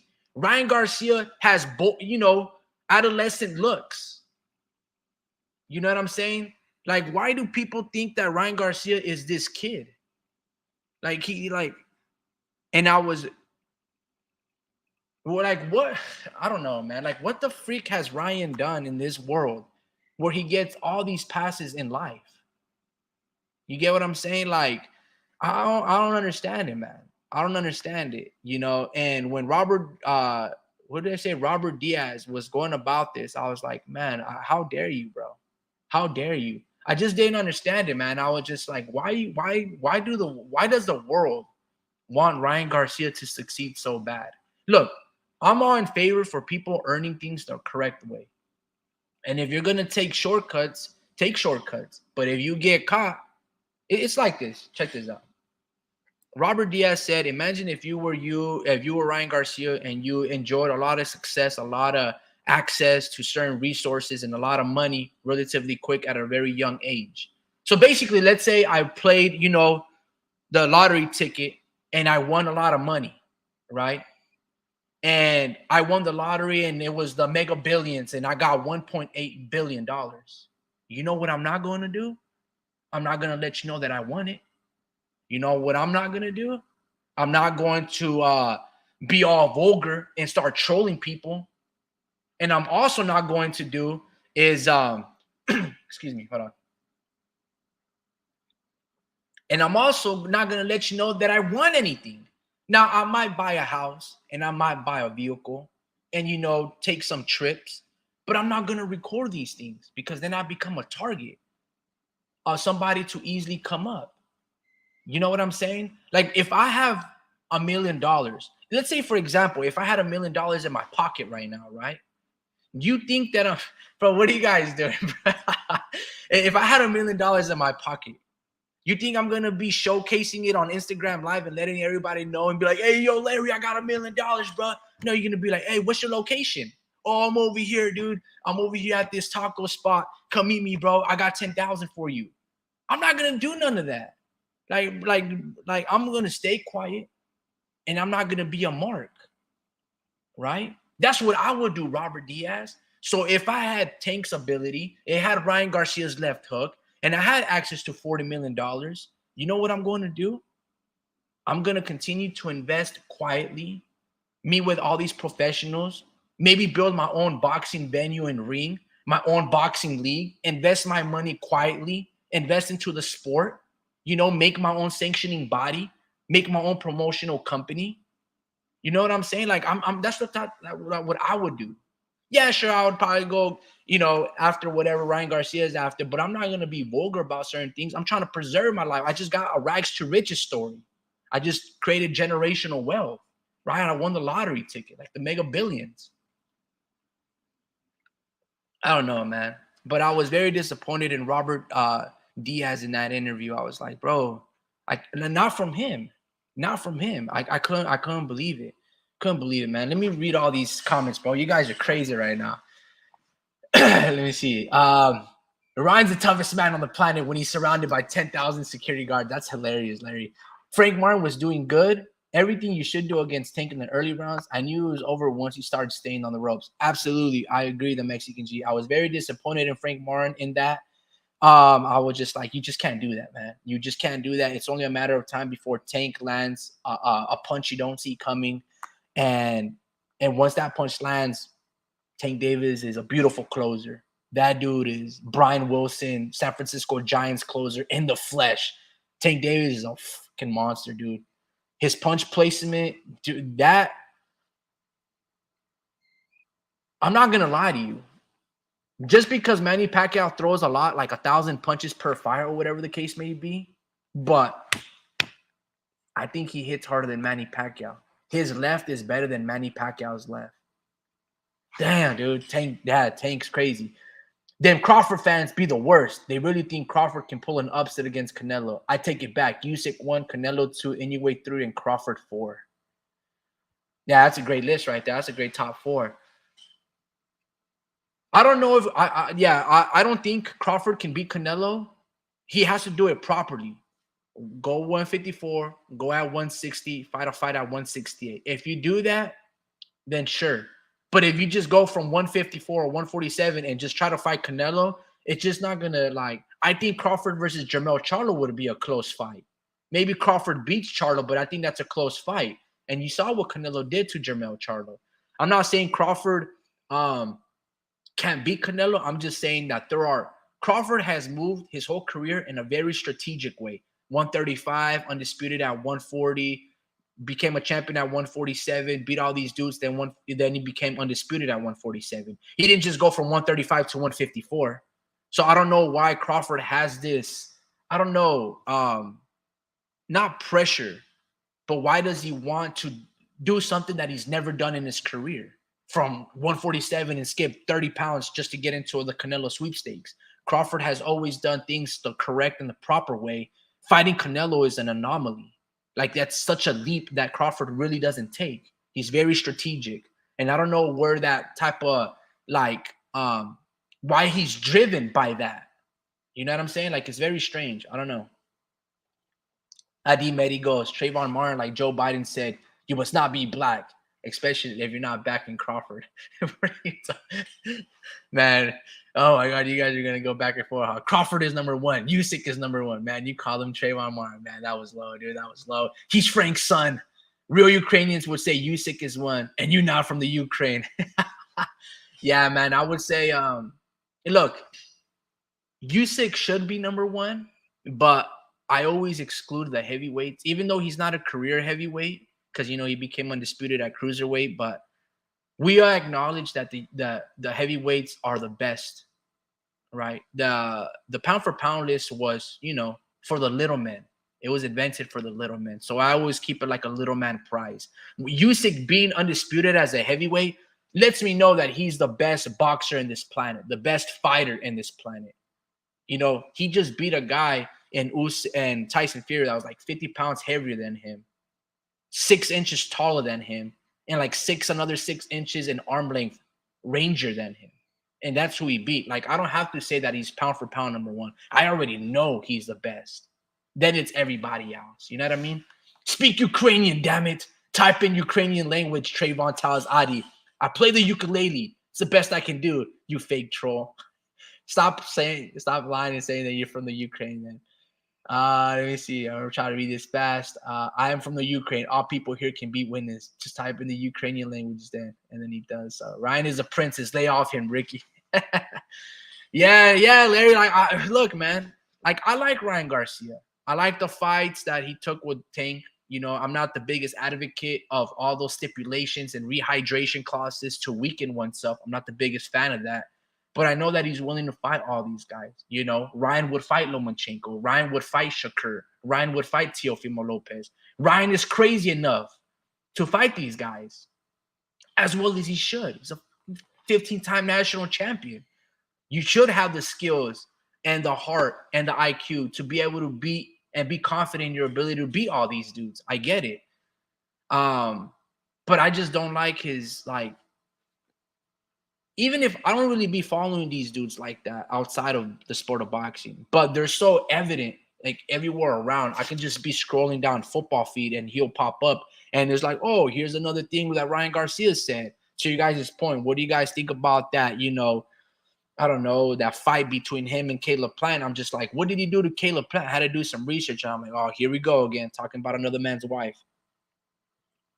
It's just weird. And that type of stuff I just can't respect. You know what I mean? It's just weird, man. Sir Ryan Rothschild. Bro is using Google Translate. Spasiba. Spasiba. I don't know. What in the Google Translate you speak of? We have no in this in the Ukraine. You're a troll. I watched the new Oscar the Lawyer documentary, and there was this Russian chick who talked about how much Oscar loved to dress up as a girl because his mom always wanted a girl. That was mad weird. I still think that it was some sort of humiliation ritual that Oscar had to do to be part of the entertainment industry on a high level. The Mexican G goes, nah, Oscar's just weird. There's no ritual. Adi goes, Oscar got him a trans. Let me read that again. Larry Listen goes, I watched the new Oscar the Lawyer documentary, and there was this Russian chick who talked about how much Oscar loved to dress up as a girl because his mom always wanted a girl. That was mad weird. I still think it was some sort of humiliation ritual that Oscar had to do to be part of the entertainment industry on a high level. Larry, listen, if you're still here, brother, is that the documentary that was on HBO about Oscar the Lawyer? Or is this a complete different situation? Because I haven't seen that documentary. I've been wanting to, but I just haven't had the time to subscribe to HBO. Larry Listen goes, yes. Damn. Yeah, man. Ever since like Game of Thrones ended and I watched The Sopranos and The Wire, there was really no need for me to and Mad Men to watch HBO, but I've been wanting to watch that documentary. So let me read that again. I watched the new Oscar the Lawyer documentary. There was this Russian chick who talked about how much Oscar loved to dress up as a girl because his mom almost wanted a girl. Damn, that sucks, man. I believe it. I believe it. Oscar the Lawyer has these weird. He has these weird mannerisms, right? And I think Ricardo Mayorga, was it Mayorga or Fernando Vargas? One of them, right? Always called him a pretty boy. And the way that he dresses, right? Oscar the Lawyer's fashion, even his robes. Anytime that you see a fighter come out with like a king attire or, you know, that's with the show and the shenanigans like that, and you need a throne and people are carrying you over to a fight. I know that's showmanship, but that right there has a little like Fibonacci in you, right? And that little, I don't know, flamboyant. I mean, look, you can dress nice and be elegant and you just look clean. Nice, clean cut tuxedo, clean cut thing. But then there's those flamboyant guys that dye their hair. And those, you know, and they wear like very exotic colors. And when I see Oscar the Lawyer wearing those like, I don't know, fishnet shirts and like ash cheekless like pants, like him and his lady, very strange to me. It's very strange to me. You get what I'm saying? And even to this point, to Adi Medi's point, he got himself a trans, right? So he's married to this girl, built her a fucking house up in the hills, overseeing the strip in Las Vegas. But his first wife, right, who was a Puerto Rican singer, if I'm not mistaken, you know, fair skin, colored eyes, and whatever the case may be. He left her to get with this girl that like has like duck lips and fake cheekbones and, you know, probably broken nose so she can get the nice looking nose. And like, you left her to go to, it's like Ryan Garcia all over again. He left his girl that has 2 kids to be with a porn star in Savannah Bond. Like, in what world would you do that, bro? It doesn't make any sense. So Oscar is, I believe it, bro. And I don't know if it would rule from his dad or it would rule from his mom, but let's say if his dad wasn't let's say his dad wasn't in this picture when he was growing up, and it was just a relationship with his mom. Like, to be honest with you, I don't even know who Oscar the Lawyer's dad is. Like, I don't even know. Like, I've never even seen him in interviews. I've never even seen him in ring fights, you know? But, you know, his mom died of cancer, really similar to how Ryan's moms have cancer, right? They're amazing amateurs. He won a gold medal on behalf of her, and she was very firm on him, and she actually wanted him to fight. Hold on. So I know that there is a lot of influence, and you know, daddy's little girl, and you know, he's a mama's boy. You know, those like Sigmund Freud adages go a long ways till the dawn of day. So let's say if Oscar the Lawyer was raised by his mom, right?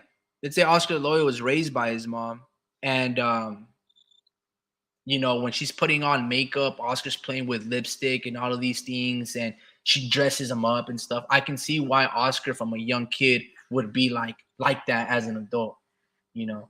But yeah, man, it's just cocaine's a hell of a drug, I guess. Yeah, no, man, like I don't know, man. Oscar has like we know that he has a lot of insecurities and stuff like that, and he's made it work.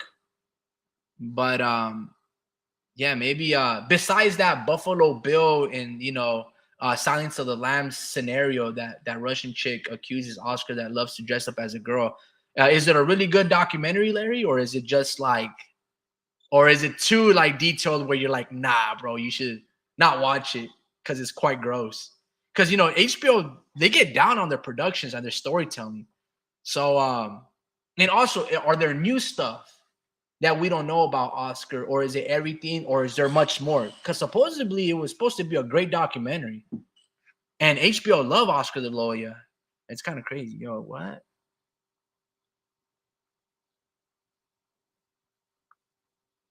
Order from my name from FedEx.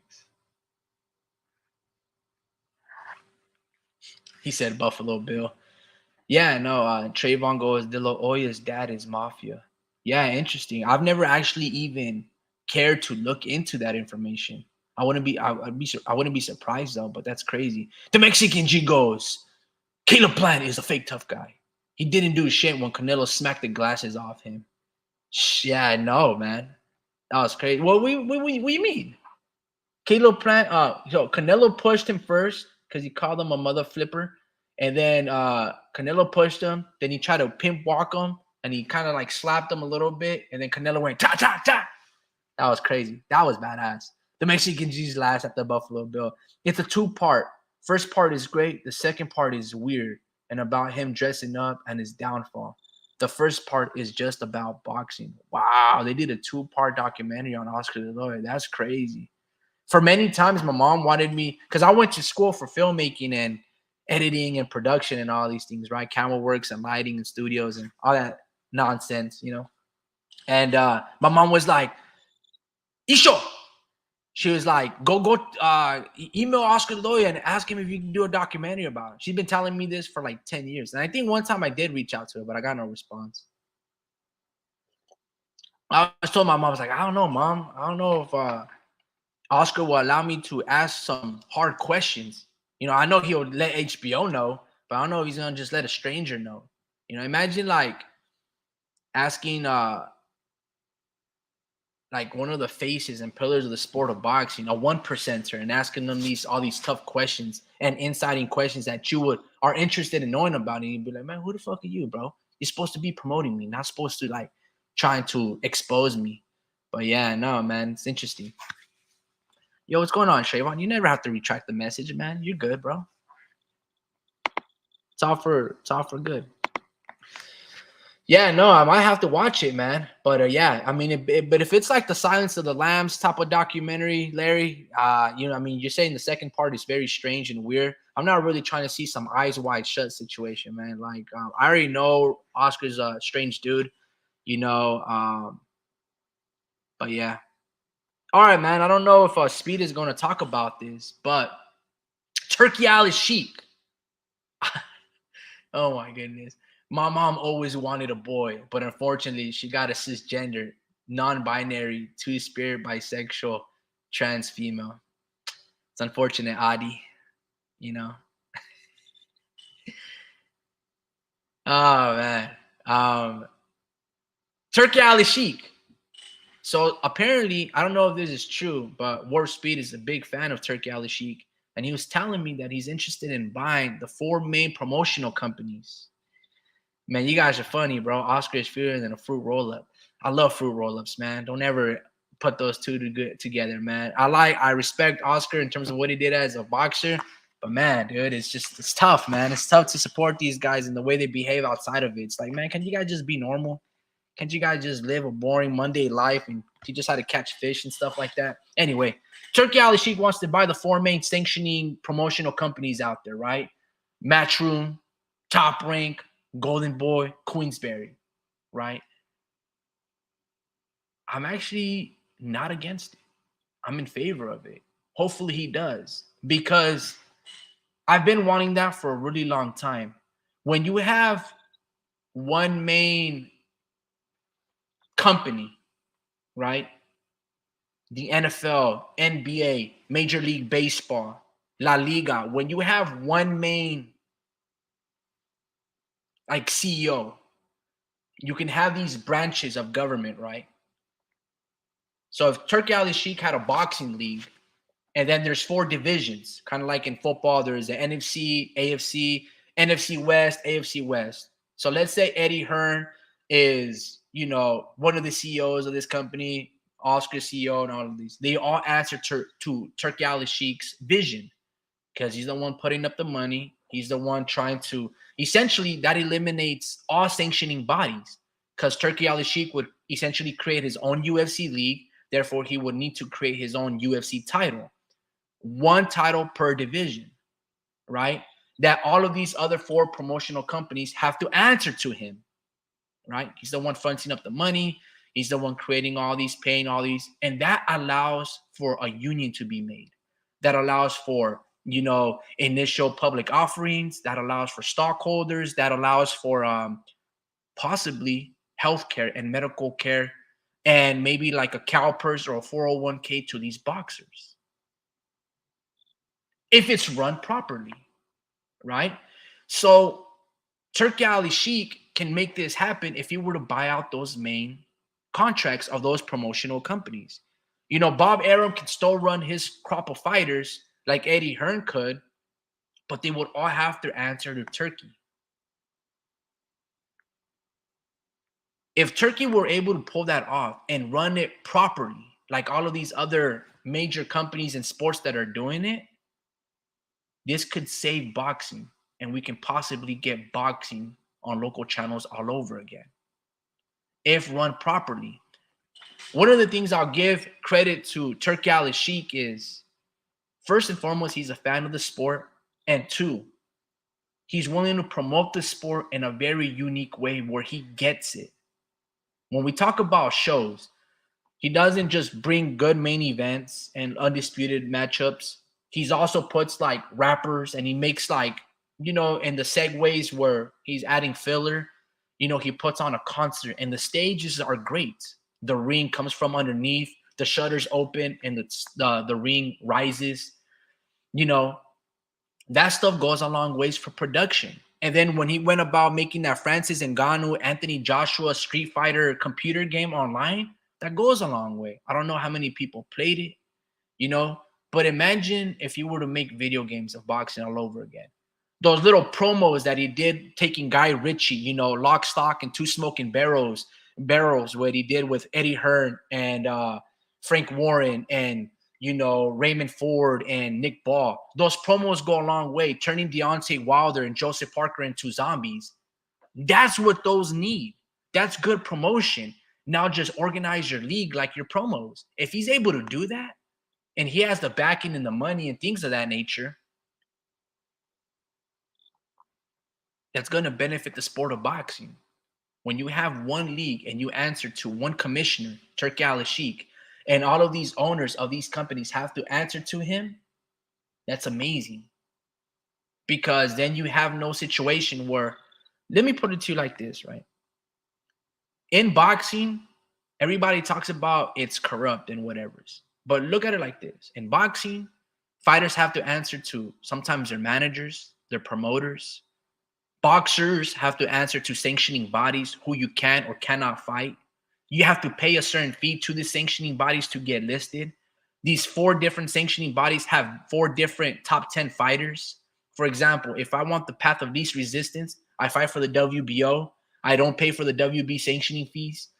You know, they don't have to rate me, right? I don't have to ever unify against those guys. When you have one commissioner, he calls the shots. And if you don't want to fight for them, guess what? You get blacklisted. You be hiatus. You don't get paid when you have one commissioner. A lot of this stuff is great for the sport of boxing. Now, just like anything, right? When you don't have checks and balances, you know, it can be very problematic. You know, to Larry Liston, you do get an aspect where something becomes monopolized. And the way I look at it is with monopolies, right? Like, say, for example, Walmart, Target, and all of these companies, you know, the mom and pop shots, the up and coming ones, they can't really compete, right? You got Burger King and McDonald's. You can make a better hamburger, but why do these companies still keep succeeding? There's got to be competition, right? Competition is very healthy for everybody. They don't allow us to hike up the price. X, Y, and Z. There's so many things, right? But the upside is this. All roads go through one person and one personnel. If there's one commissioner and he has the same vision, in boxing, you don't have to answer no more to the managers or the promoters or to the sanctioning bodies or to any Nevada, California, Oklahoma, Arizona, New Mexico State Athletic Commission. Boxers have to answer to all of these guys. Arizona might allow stacking of the gloves. Las Vegas doesn't. California puts an 18% hydration clause. That doesn't exist in New York. In New York, you can wear, you know, no boxing, no live gloves. In Florida, you can wear any type of glove. You get what I'm saying? Like, so boxers have to know all of these bylaws through all these sanctioning bodies. WBC uses VADA. WBO, IBF, they use WADA or whatever the case may be. Well, with the commissioner, he gets to set the standard and there's only one criteria. So it doesn't become puzzled. It makes it very simple. Structure is what's needed in the sport of boxing. There is no room for inactivity when there is one league. There's a set schedule. There are expectations. And when that stuff occurs, you get stability. And when you get stability and a criteria and a standard and a fixated like price and a fixated, you know, scheduling, then you can make television deals. See, the reason why PBC didn't succeed when they were buying, you know, time slots from Fox, Bounce TV, Spike TV, CBS, ABC, NBC, Fox, all of these channels is because with boxing and boxers, guys can get hurt, right? There's a lot of different situations. There's no consistency, right? Well, when you have a commissioner, he has all these pull and access to all of these fighters. So there is no reason or excuse for inactivity. So then you get for 52 weeks, 47 weeks of boxing on a Saturday. Hell, it doesn't even have to be a Saturday. It could be a Monday and Tuesday. And that can be their thing, right? Who knows, man? There's so much beauty in having a commissioner in one league. I don't know if Eddie Hearn would sell Matchroom. I know Bob Arum and Golden Boy have pitched the idea of selling their companies and their roster. But what obligations or fiduciary duties does ESPN have? I mean, Top Rank have to ESPN if they sell their contract and their promotional company, right? Bob Arum or Tom, if they sell their company to Turki Al-Sheikh, does that mean that they're still tied to ESPN and that distributing network, or because we got bought out, it becomes a breach of contract, or is it just open world where I can take all those fighters and then make my own, programming? I don't know. There's so many things that like we would have to think about, but I overall, I like the idea.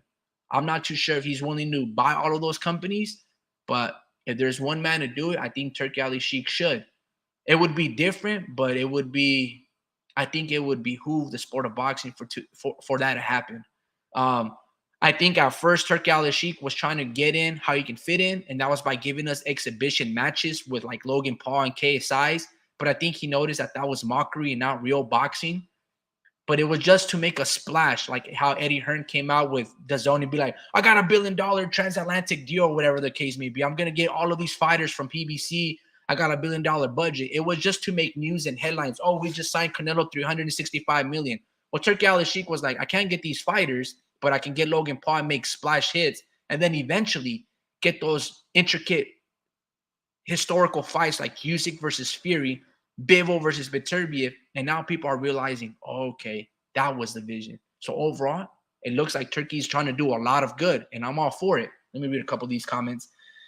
If Ryan starts dressing up, I will never publicly admit to not being a boxing fan. F that.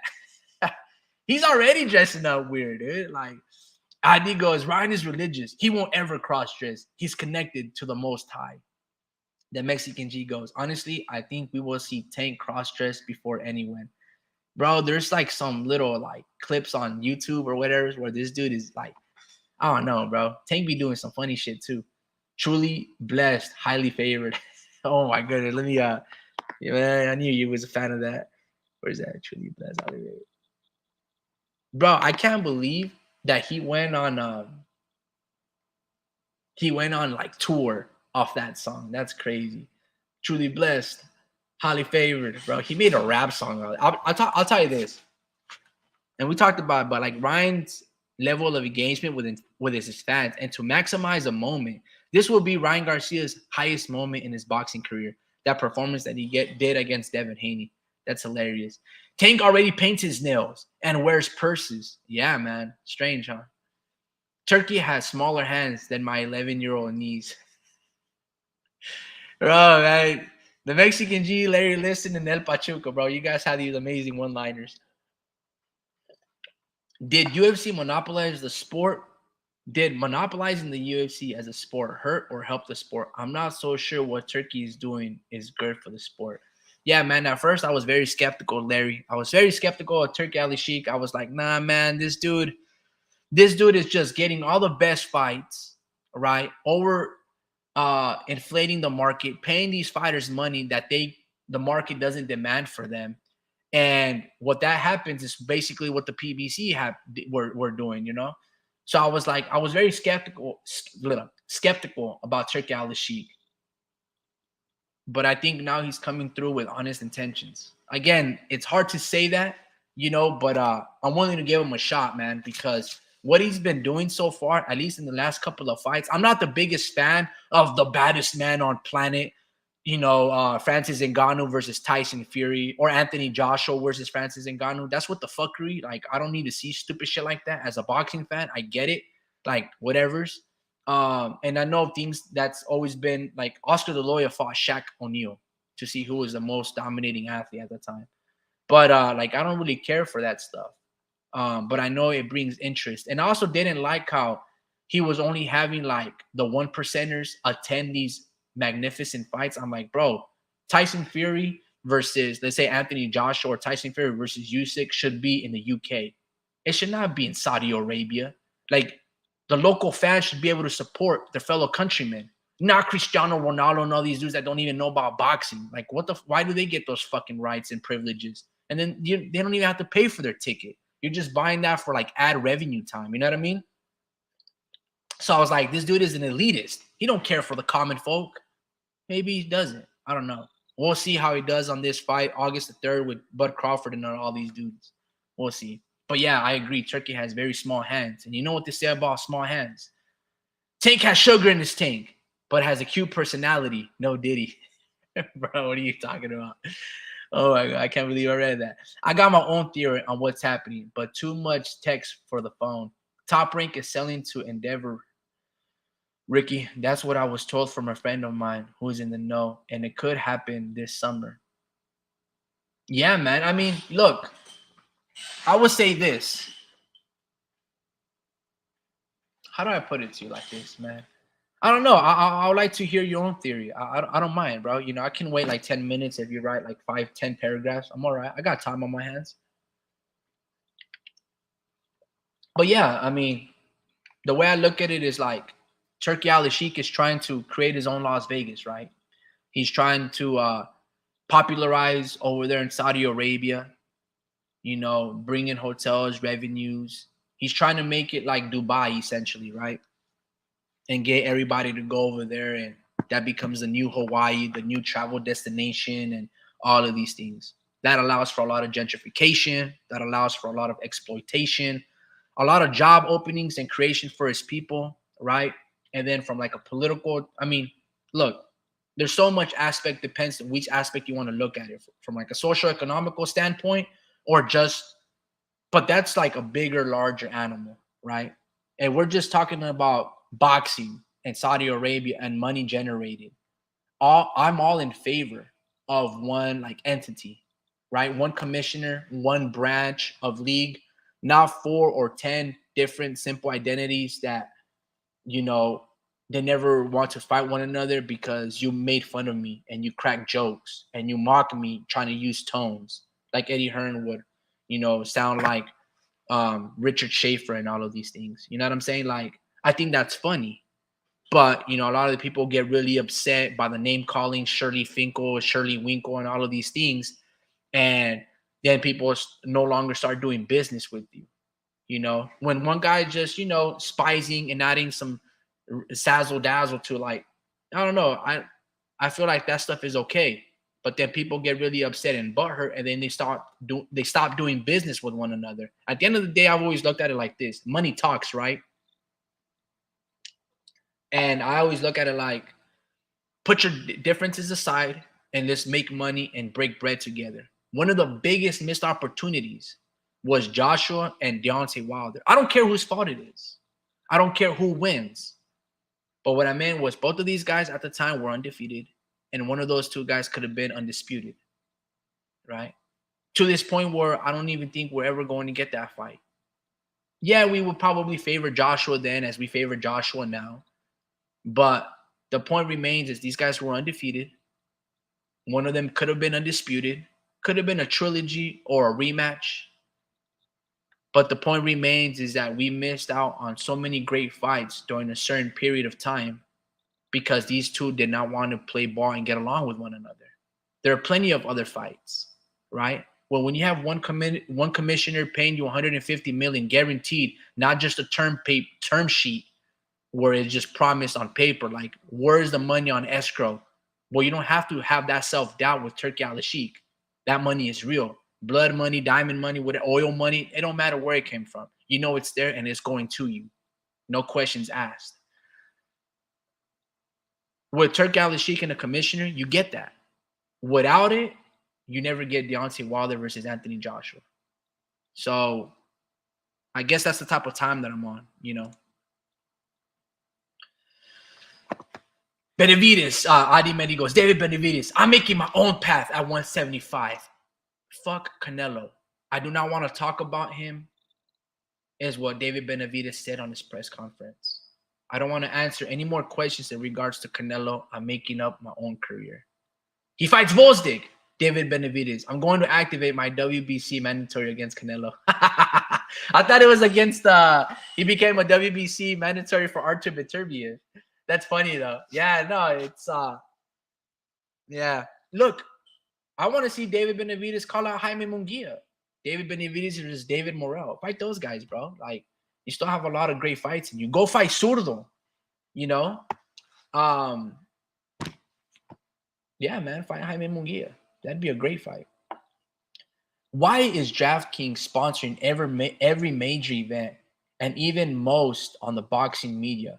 What happened in 2008 regarding sports betting in the U.S.? What kind of role does the betting industry play? 75% of all sports bet turnarounds are negative. That's an awful lot of people not knowing how to bet. Oof. See, now we're getting into some spicy real life shit right here, folks. Yesterday, I lost $200. I did bet on boxing. I did want to bet on Leon Paro, and I should have bet on Kyrone Davis. I had a little parlay going, but I didn't watch the Elijah Garcia fight in Kyrone Davis. I had the pay-per-view event. I guess it was like on the YouTube page or something. I didn't see the telecast for the preliminaries. But yeah, I put money on I knew I was taking a risk on Frank, but I put some money on him by decision. I put some money up on let me see, Gary Russell to win by decision. And I wanted to go Puello. I just didn't know nothing about him.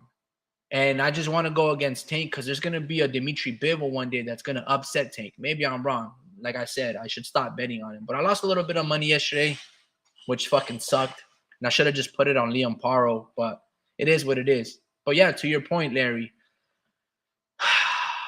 that's like a conflict of interest. Obviously, DraftKings is sponsoring these events, so they obviously have to acknowledge them. And sometimes those, to your point, they do get it right, and a lot of the times, majority of the time, they get it wrong. I don't know why they're doing that though. That's like, what's crazy? Just a little sidebar. Football players and baseball players aren't allowed to bet on football, right? Or baseball in their particular respective field, because they can take dives, they can make an error on purpose or whatever the case. And then baseball, they suspend you for life. And in football, they suspend you for a year and fine you a lot of money. In boxing, Shane Mosley, when he fought Canelo Alvarez, he was paid $750,000 guaranteed. And he was paid $750,000 guaranteed, and he put all his fight purse up on the casino for himself. Shane Mosley was telling this story. He goes, dude, I got beat by this fucking kid, Canelo. I didn't think he was going to beat me. And I put up all my purse before I even got the money. He didn't get suspended. Ryan Garcia, I don't think he did it, but he says supposedly he bet $2 million on himself, and he won $12 million. I don't think that's true. And I think he did bet on himself because he paid a $2 million penalty for Devin, but he said that he put it on a bet, right? Look, man, it's very strange how in boxing, the networks, that's where boxing is very corrupt, and they put that in the forefront. They're showing you the corruptness, and it's all a finesse. And I think in the last live, I was talking about pay-per-views and why people stream this shit, right? And look, betting is a vice. It's a vice. I'd admit it's a vice for me. Even though I would say I'm up really good this year, I still lose, right? I mean, that's just the nature of betting and gambling and things of that nature. But there's always that saying, it's like, even in colleges and universities, some of these colleges and universities, they're creating their own sports betting app. And they gave their student council a percentage where, if for every $100 that you get 5% back, right? So you can continue to bet. And these are mathematicians that are making the algorithms for these sports betting apps per campus. Instead of teaching them how to invest their money and which stocks to buy and how to generate money, they're stealing from their students on these apps and exploiting them. It's very similar to this aspect in terms of fans. Now, at the end of the day, you don't have to bet. I mean, it's still there. But the temptation, we know, right? One of the things that I hate as an adult is that everything that I do now in terms of my decision making is always about money. That's one of the things that I hate about being an adult. Is everything that I do now, it's only almost for the thrill of money. Not everything, but a lot of the stuff. When I watch boxing with my family, I'm enjoying it. I love it. But when I bet, I get that rush even more because there's money on the line. When I was just a kid and I would watch sports, I was just mesmerized and amazed by these fucking athletes and the way that they would compete. And I'm like, wow, it's heroic. I'm like, how do they do that? Right? Same thing with baseball and football. I lost that innocence, right? When I went to film and learned all about film studies and how people make films and stuff, I thought I didn't think it was green screen. I would see the behind the scenes because, when you would have the DVDs or the VHS, there was the extra credit scenes and the behind the scenes that you can see in the process of making it. But when I started seeing the current be revealed, I was like, what? None of this stuff is real. It wasn't authentic. It was just all computer generated. I was like, no way. Anyway, so I lost that innocence and that aspect as well. Now, as an adult, even looking at Pokemon cards, I love Pokemon cards, right?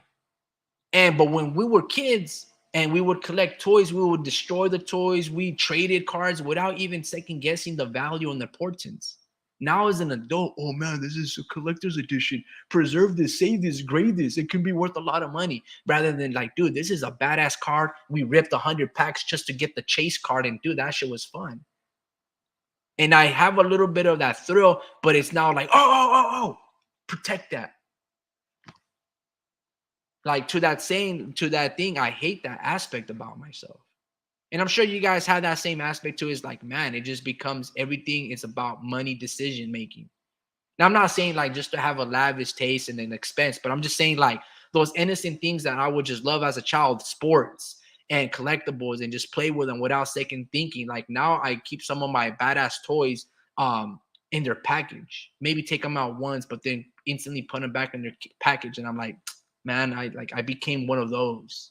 Maybe I don't know. Maybe you get what I'm saying. But anyway, 75% of all sports bets turnarounds are negative. That's an awful lot of people not knowing how to bet. That's an awful lot of people losing a lot of money. I think he's bummed out because he was so confident that he was going to knock out Volstig. You know what, though? I agree. He was probably bummed out, but why? You almost pitched a shutout. You know, Volstig was like 20 pounds bigger than you. It looked much more muscular, and you won. Like, without a doubt, that's no robbery. The preliminaries were on Amazon Prime. Yeah, I got to go back and watch that. To be fair, I was cooking beer battered fish, tacos, and for my nephews and nieces and my girl and stuff like that. So I was really preoccupied at the kitchen. But yeah, Larry listening goes, and by the way, who owns DraftKings? Who's the majority shareholders? Could it be the two biggest hedge funds in the world, BlackRock and Vanguard? And who exactly is the public hedge funds buying out boxing? Whoa. Whoa, bro. Look, you didn't have to go so nuclear on me, bro. Let me see. Holy sh! See, good thing, man. Salute to you, Larry. Look, I think it's BlackRock. They're the same people that that are buying all of these homes, right? They're buying all of this land in California. Like I be getting, excuse me, I be getting some weird calls from numbers I don't recognize and texts, and they'll be like, "Hello, Mr. Elias. Are you interested in selling your property or da da da da da da? And what are you offering for your property?" I don't even know this person, right? And I'm thinking to myself, like, so they're like, "Oh, what's your price for your house?" Right? And I was like, 800K. I was just being facetious. I was just joking, but I just wanted to see who was this. I was like, 800K. And they're like, "Oh, I can only do something lower." But he didn't give me a price, right? But they were like, "Oh, your estimated house is X, Y, and Z and stuff like that." I was like, 800K. And I'm pretty sure that's BlackRock. And to your point, Larry, I was investigating a little bit who these people are. They're just buying all of this property in California and supposedly like just renting it out and all of these things. It's like, yeah, man, I don't know. But yeah, I would not be surprised if like, damn, let me think about that real quick. You follow my lead, brother? Why are all these former NBA and NFL players coming out saying a lot of games are rigged? Again, I'm not saying anything, just asking a couple questions. The big secret in boxing is that the majority of revenue isn't coming from pay-per-view buys anymore, but from betting. The big secret in boxing is that the majority of revenue isn't coming from pay-per-view buys anymore, from betting. Damn. The big secret anymore. The big secret is boxing is that the majority of revenue isn't coming from the pay-per-view buys anymore, but from betting. That's fucking so true. I didn't even think about that. Damn. Like, to be fair though, I knew that Tank was gonna win by knockout. It's either Tank by knockout or Tank in general, but I wanted to be like, I wanted to put like, I'm a sucker for the underdog. And I can't believe that I missed out on Puello. I should have bet on Paro. I knew that he was a live dog. Again, everything that I know about boxing, undefeated, battle tested, you know, he has a shot. I just didn't know much about Puello. And I thought that Gary Russell, I thought this was just one of those things that, you know, Gary Russell was going to win by knockout because, you know, PBC, they're not really known for making competitive matches, you know. Adi goes, I always stream the fights. Pay-per-views are stealing from the fans. To be honest, I'm afraid to stream because I think I might get a virus. Yeah, man. Damn. Why are all of these former NBA and NFL players coming out and saying a lot of the games are rigged? Again, I'm not saying anything, just asking a couple of questions. The biggest secret in boxing is that the majority of revenue isn't coming from pay-per-view buys anymore, but from betting. I don't want to say these things because it seems so cynical. And again, I'm a human. I might be wrong. I don't want to turn you guys off the sport. Nah, man, there's this book that talks about that all sports are rigged. And yeah, that book holds a lot of truth, and what you're saying is a lot of truth. And it would behoove these companies that are investing and that are influencing the judges. All of that is true, right? That's why bets, like, we know the mafia has always been in the sport of boxing. Now the mafia looks completely different than Tommy guns and 1959 Buicks and long trench coats, right? The mafia is these investors, these hedge funds, right? These entities that are basically buying up all this land. They're like the Bill Gates that bought, like, I don't know, 500 million acres to supposedly build these indoor greenhouses for vegetations and whatever. I don't even know. But you get what I'm saying. It would behoove these hedge fund investors to try to get their money back in some way. And to your point, yeah, the decisions, right? The decisions, like what you state, and sports betting and people being in tune and stuff like that, it would behoove them to get their monies back. I mean, they're not in, when they invest their money, they're not in it to take losses, right? They want to build the revenue and then essentially flip it instantly right after. They don't care about the purity of the sport. They're trying to generate profit and double up quick. But yeah, man, I don't think it's cynicism. I think what you're on about is the truth, and the truth hurts. For example, I'm a Niner fan. My Niners lost the Super Bowl this February. I lost a lot of money. Actually, no, I didn't. I learned my lesson never to bet with my heart and never bet on my team, because if I lose, it's a double whammy. I lose money and I lose because my team lost. And it's like two negatives, and it does not turn to a positive. I just fucking feel hella low. So I didn't bet when the Niners lost against, the Patrick Mahomes and the Chiefs this year. But the Kansas City Chiefs, for those that follow American football, they're one of the most penalized teams for protecting the quarterback. They hold a lot. And holding, again, if you guys watch football or not, American football, holding is what you would think, holding of a jersey, pulling the jersey on the back or their helmet. Well, in the Super Bowl, the Niners have an amazing defensive line. A defensive line is obviously defensive players, but these are big men that basically make tackles behind the line by sacking the quarterback, taking them to the ground, or tackling the running backs. They put a lot of pressure. That's their main focus, is putting a lot of pressure and contain. There were so many holding calls of the Kansas City Chiefs on that Super Bowl that went to overtime, 5 quarters, right? Not one offensive penalty was called on the Kansas City Chiefs. All of a sudden, the most penalized team in the whole year in holding were not called once against the San Francisco 49ers. Upon revision of tape, there was at least like 15 holding calls. Some of them were called on the Niners, but the refs did not keep the same level of consistency on the Chiefs. The head coach of the Niners, his name is Kyle Shanahan. He goes, look, that's a holding call. But if you're going to call it on us, I just want you to be consistent and call it on them. They didn't. Maybe a play, 3 holding calls here, make the drive much more closer, interesting for the 49ers. Maybe a call or holding loses momentum for the Chiefs. But, I don't want to make this a California thing.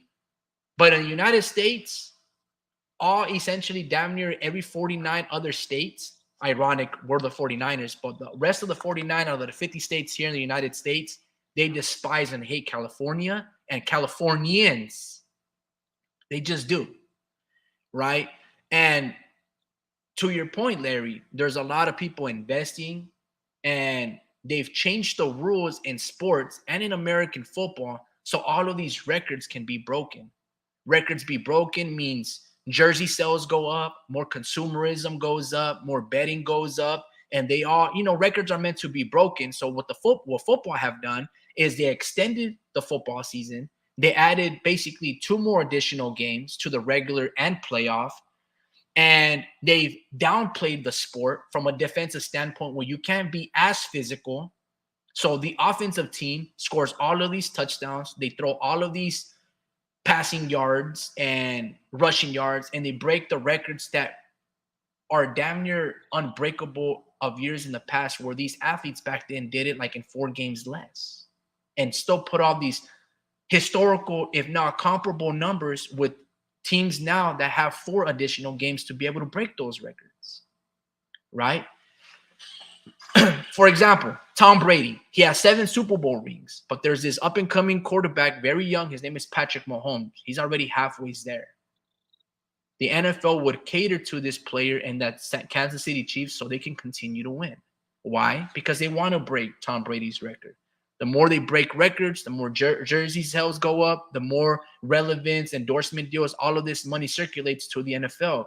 So it would behoove, San Francisco is an already established market.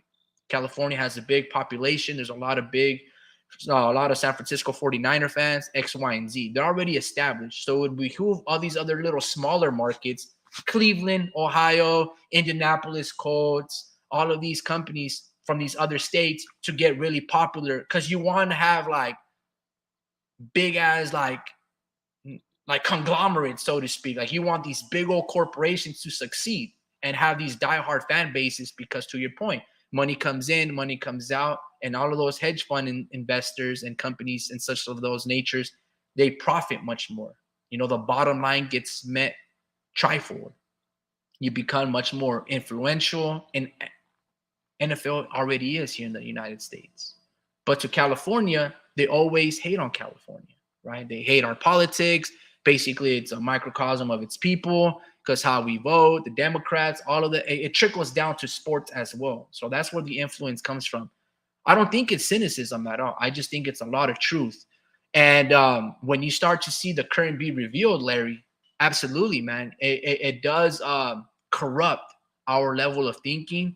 And to your point, you start asking yourself, man, what is true and what is not, right? You start to have a lot of self-doubt, and it might turn people like yourself, Larry, and others like myself to walk away from the sport and just be like, nah, bro, this is a joke. There's nothing honest. You guys, this is corruption at its finest. But yeah, man, I think like what you stated with all of these situations, especially the big secret in boxing, is that the majority of revenue isn't coming from pay-per-view buys anymore, but from sports betting. And it circles back to the fighters, in DraftKings, and that makes a lot of fucking sense. Absolutely. I didn't even think about that aspect of the betting, why so much at the forefront. Oh, if you do this parlay with Tank Davis by knockout, David Benavidez by decision, and Puello, you would win $2,580. And you're like, I got $100. And then next thing you know, Tank goes the distance and you fucking lose. Crazy. The online sports betting market has a value of $54.56 billion and is projected to reach around basically triple the amount to $142.56 billion by 2032. Now, I'm no great at math, but from what I see, that's pretty much tripling the value from, again, pretty basic understanding of investing and generating money that would be pretty hard to do unless you have planned further investments down the line. BlackRock and Vanguard are both majority stockholders in DraftKings, by the way, listed with 40 million shares and 20.1 million shares, respectively. If you connect dots long enough and take a long stare in the mirror, the truth becomes harder and harder to evade day by day. Damn, Larry.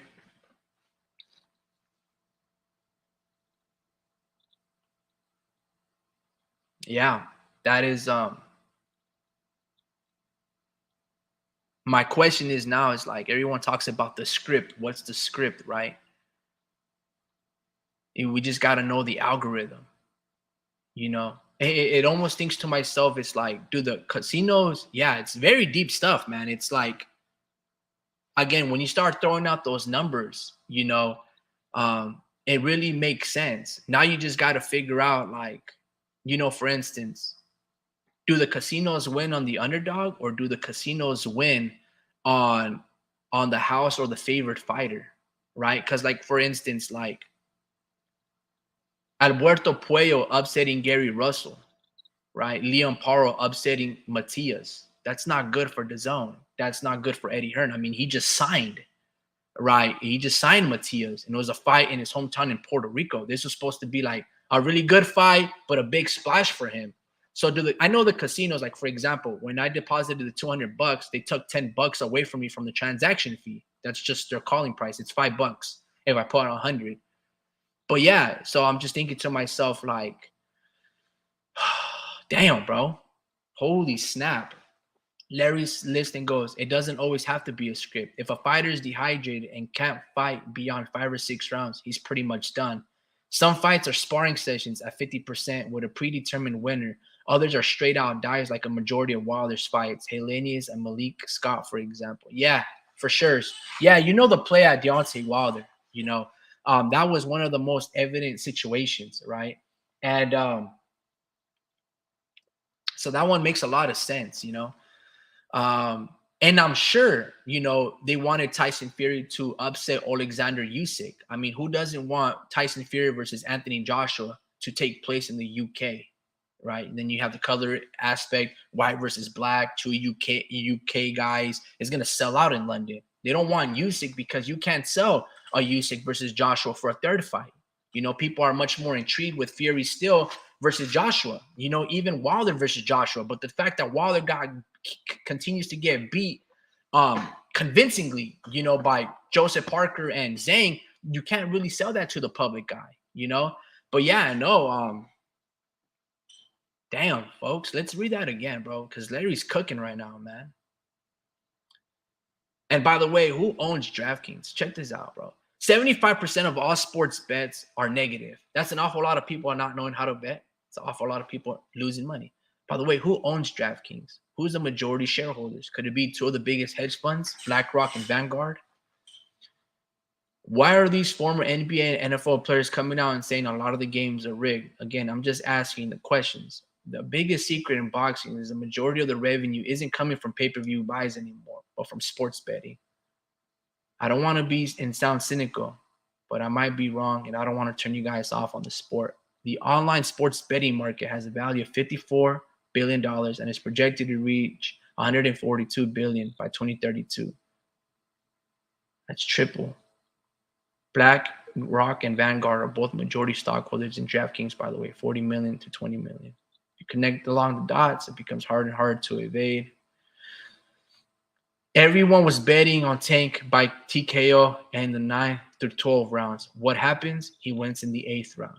Again, I'm not saying it's all rigged, just the big mega fights where most of the money is coming in, especially in parlays.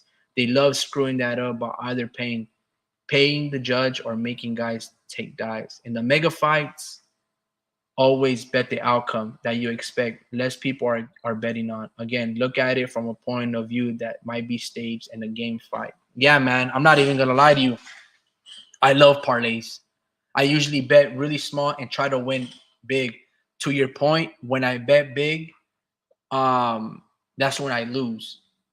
And I don't know why I have this inclination to sometimes bet big when usually it's the small integers. That's where I usually come up, But yeah, I should have just that was stupid on my behalf. Like sometimes, I get caught up in the moment. But yeah, man, everyone was betting Tank by the 9th KO and the 12th, and what happens if you get stopped in the 8th. But to be fair though, like, they have algorithms and they have machines and they have AIs that have these algorithms that compute certain statistics and all of these things that they do it like in a blink of an eye. And then they start to manipulate the numbers like on the fly, right? And it looked like it was going to go into the later rounds because Frank was doing a really good job. But then he started laying a lot on ropes. And again, they have a live betting. So that mechanical, it's not a person, it's a computer, right? In like an eagle eye situation where they're calculating all of the stuff. And even Tank predicted that he would knock him out in the 8th. But yeah, man, Frank Martin was laying too much on the ropes, and then he got caught with a beautiful uppercut that dazed him, and then boom, lights out with the two over the top. But yeah, no, very true. In the mega fights, look what like always bet the outcome that you expect less people are betting on. Yeah, man. I even knew that David would win by decision, but fuck, I really wanted Volstik to upset just because of the odds, man. The odds are so good. Like these fighters are really good. Like Puello is good. I just didn't know how good he was. Same thing with Leon Paro. I knew he was good, just don't know how good he was. I know Kyrone Davis could have beat Elijah Garcia. We had been talking about it. But I mean, it's kind of hard to predict those parlays. But yeah, that's why I always bet small. The Mexican G goes, I predicted the 8th round by KO.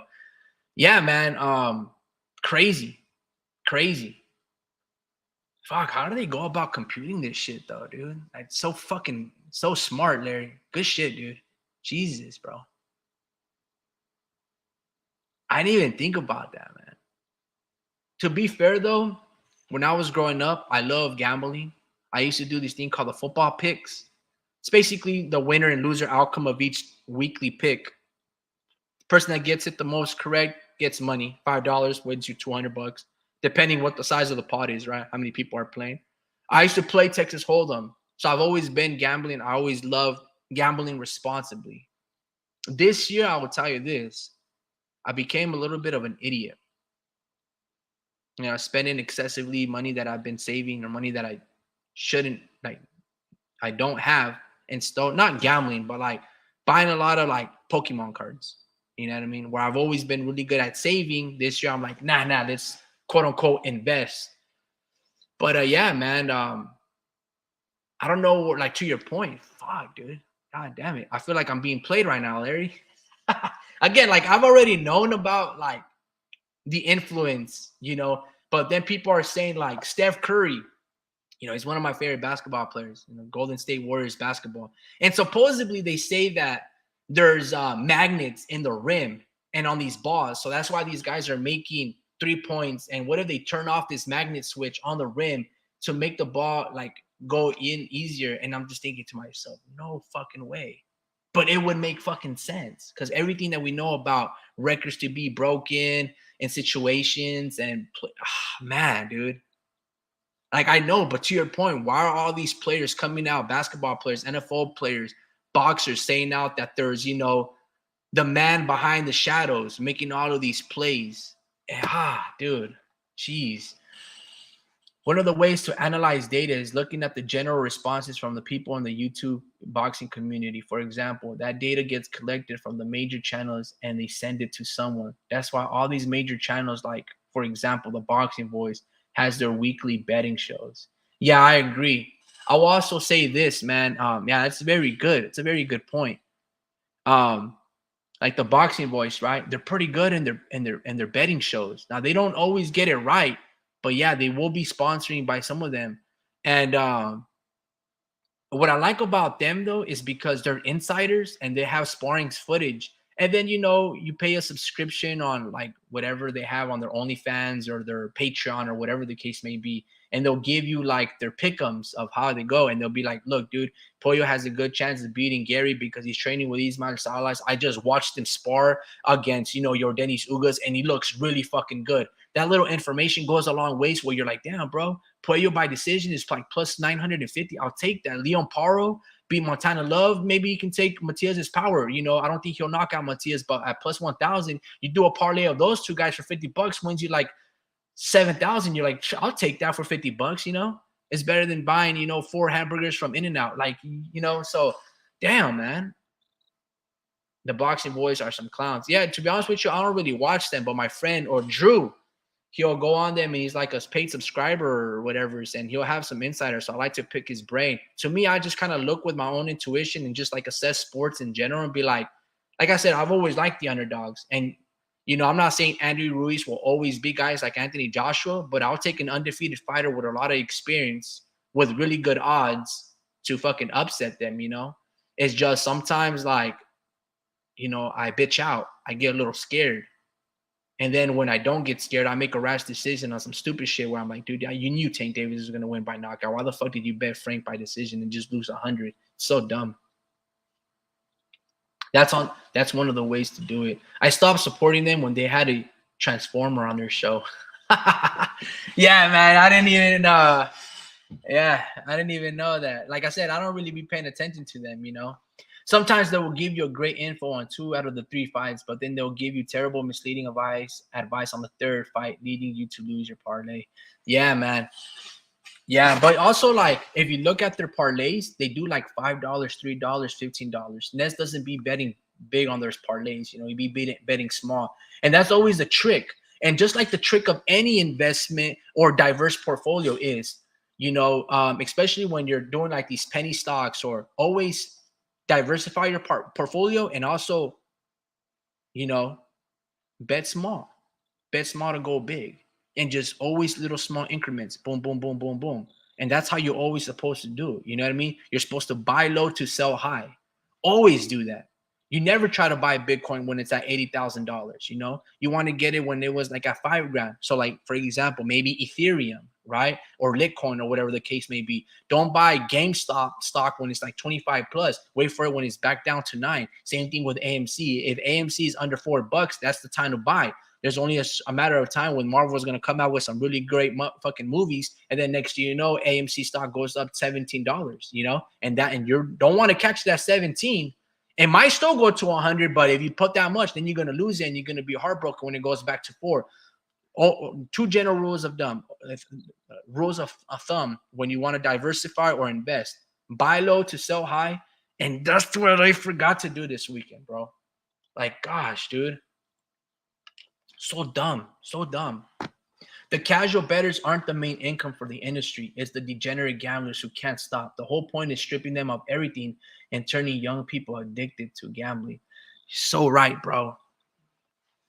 Yeah, you're so right, dude. The more addicts, the more revenue. Look at colleges, as you said yourself. Yeah, that college thing, that was crazy though. When I was reading it, I was like, wow.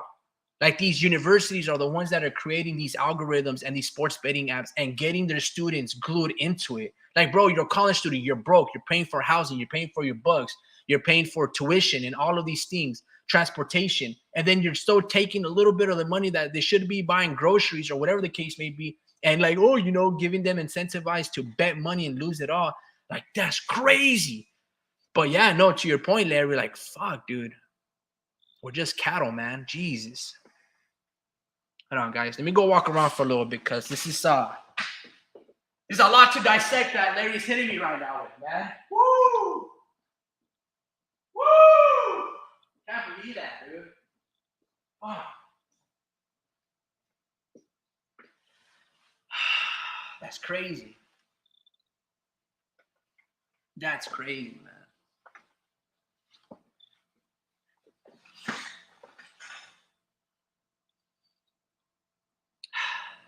That's insane. That's like, fuck, dude. I'm not gonna lie to you, bro. Smartphones are responsible for this.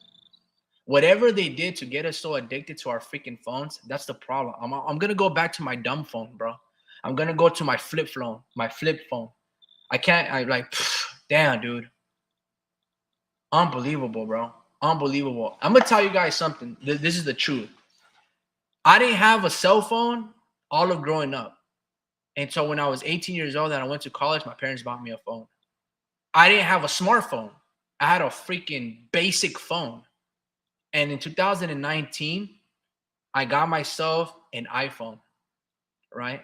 I have the same iPhone since 2019 to now, right? It's an Apple 11 Pro or whatever. I didn't ever care about social media. I find myself ever more being on it. I spend more. And I fucking hate it. Fuck, dude. Yeah, bro. I gotta go back to just having a dumb phone, a basic phone where I can call and text without any distractions, dude. Oh, damn.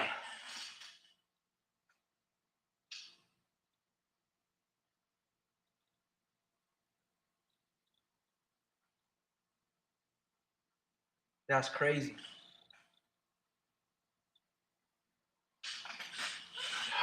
Fucking dude, bro. That's some crazy shit, Larry. As I said, I don't want to turn you guys off the sport, and remember 80% of fights are still real. Take it with a grain of salt, bro, and have it in the back of your mind.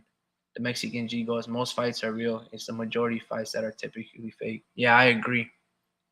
I agree.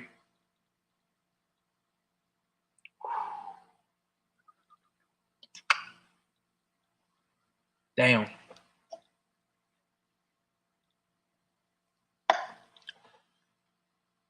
Yeah, man. I'm just silent, guys. I'm here, but it's just like sometimes you just gotta make life changing decisions. You know what I mean? Fucking Rick, man. Fucking Rick. Perception is an illusion till it's shattered by reality. Yeah, that's true, man. I used to be more respectful, guys. I used to be the truth.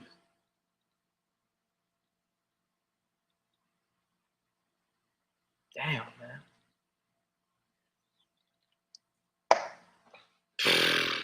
That's insane. Like I said, I'm doing really good in the sports betting, but I don't really like being part. Like I don't really like. I only bet on the stuff that I know or think that I know, like boxing and American football.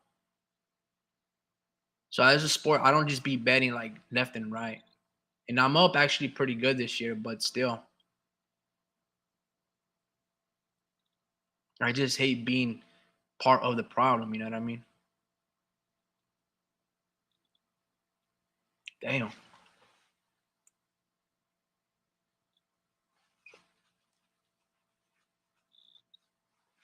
Shit. Yeah, man. I mean, man, I don't even know really where to go with this now. But I think we kind of covered everything. Shout out to you, Larry. And again, I'll just happy Father's Day to all of you guys. And then yeah, happy Church Day. But yeah, man, that's crazy. That's intense stuff for sure. It makes all sense. You know, one of the things that I'm not saying that I don't like big corporations or anything of that nature, but I hate the fact that they want to know everything about us. Right? I'm like, look, I like privacy, but like obviously not too private, but you know, you want privacy, you want freedom. You want the freedom of choice, you want the freedom of individuality. You don't want to be the same as everybody, you know. And you don't want to just like be part of like it's always good to do stuff in unison, but also it's great for your mental health to have some solidarity and also like just solace and be by yourself and your thoughts type of thing, right? But I hate the fact that every single page that you go now, they're collecting data on you, right? And then they persuade you with ads that like tailor to you. Then there's also the other aspect of like cookies, and they start gathering all this information, what you're watching, what you're doing. To your point, they start making, oh, this is what this guy likes and stuff, or there's this type of music, and you know they're pretty accurate because they notice like what you're listening to on a daily basis, what you're viewing and stuff. But yeah, man, it's like, and it's like this. Let me go to a different point. I love my gas vehicles, right? But let's say I wanted to go smart and get like a Tesla. So there's no like oil fees and all of these things, but now they're trying to charge you for like all of the like tax you on every single thing. Again, I'm not too sure if you based here in the United States, Larry, but man, these taxes are crazy, especially in California. And I'm thinking to myself, damn, bro, like every single thing that we get taxed, every single thing. And it's been going on for a while, but I'm just thinking like, damn, bro, like how come we can like change that shit, like the revolt of the masses type of thing. I don't know, man. It's intense. It's intense.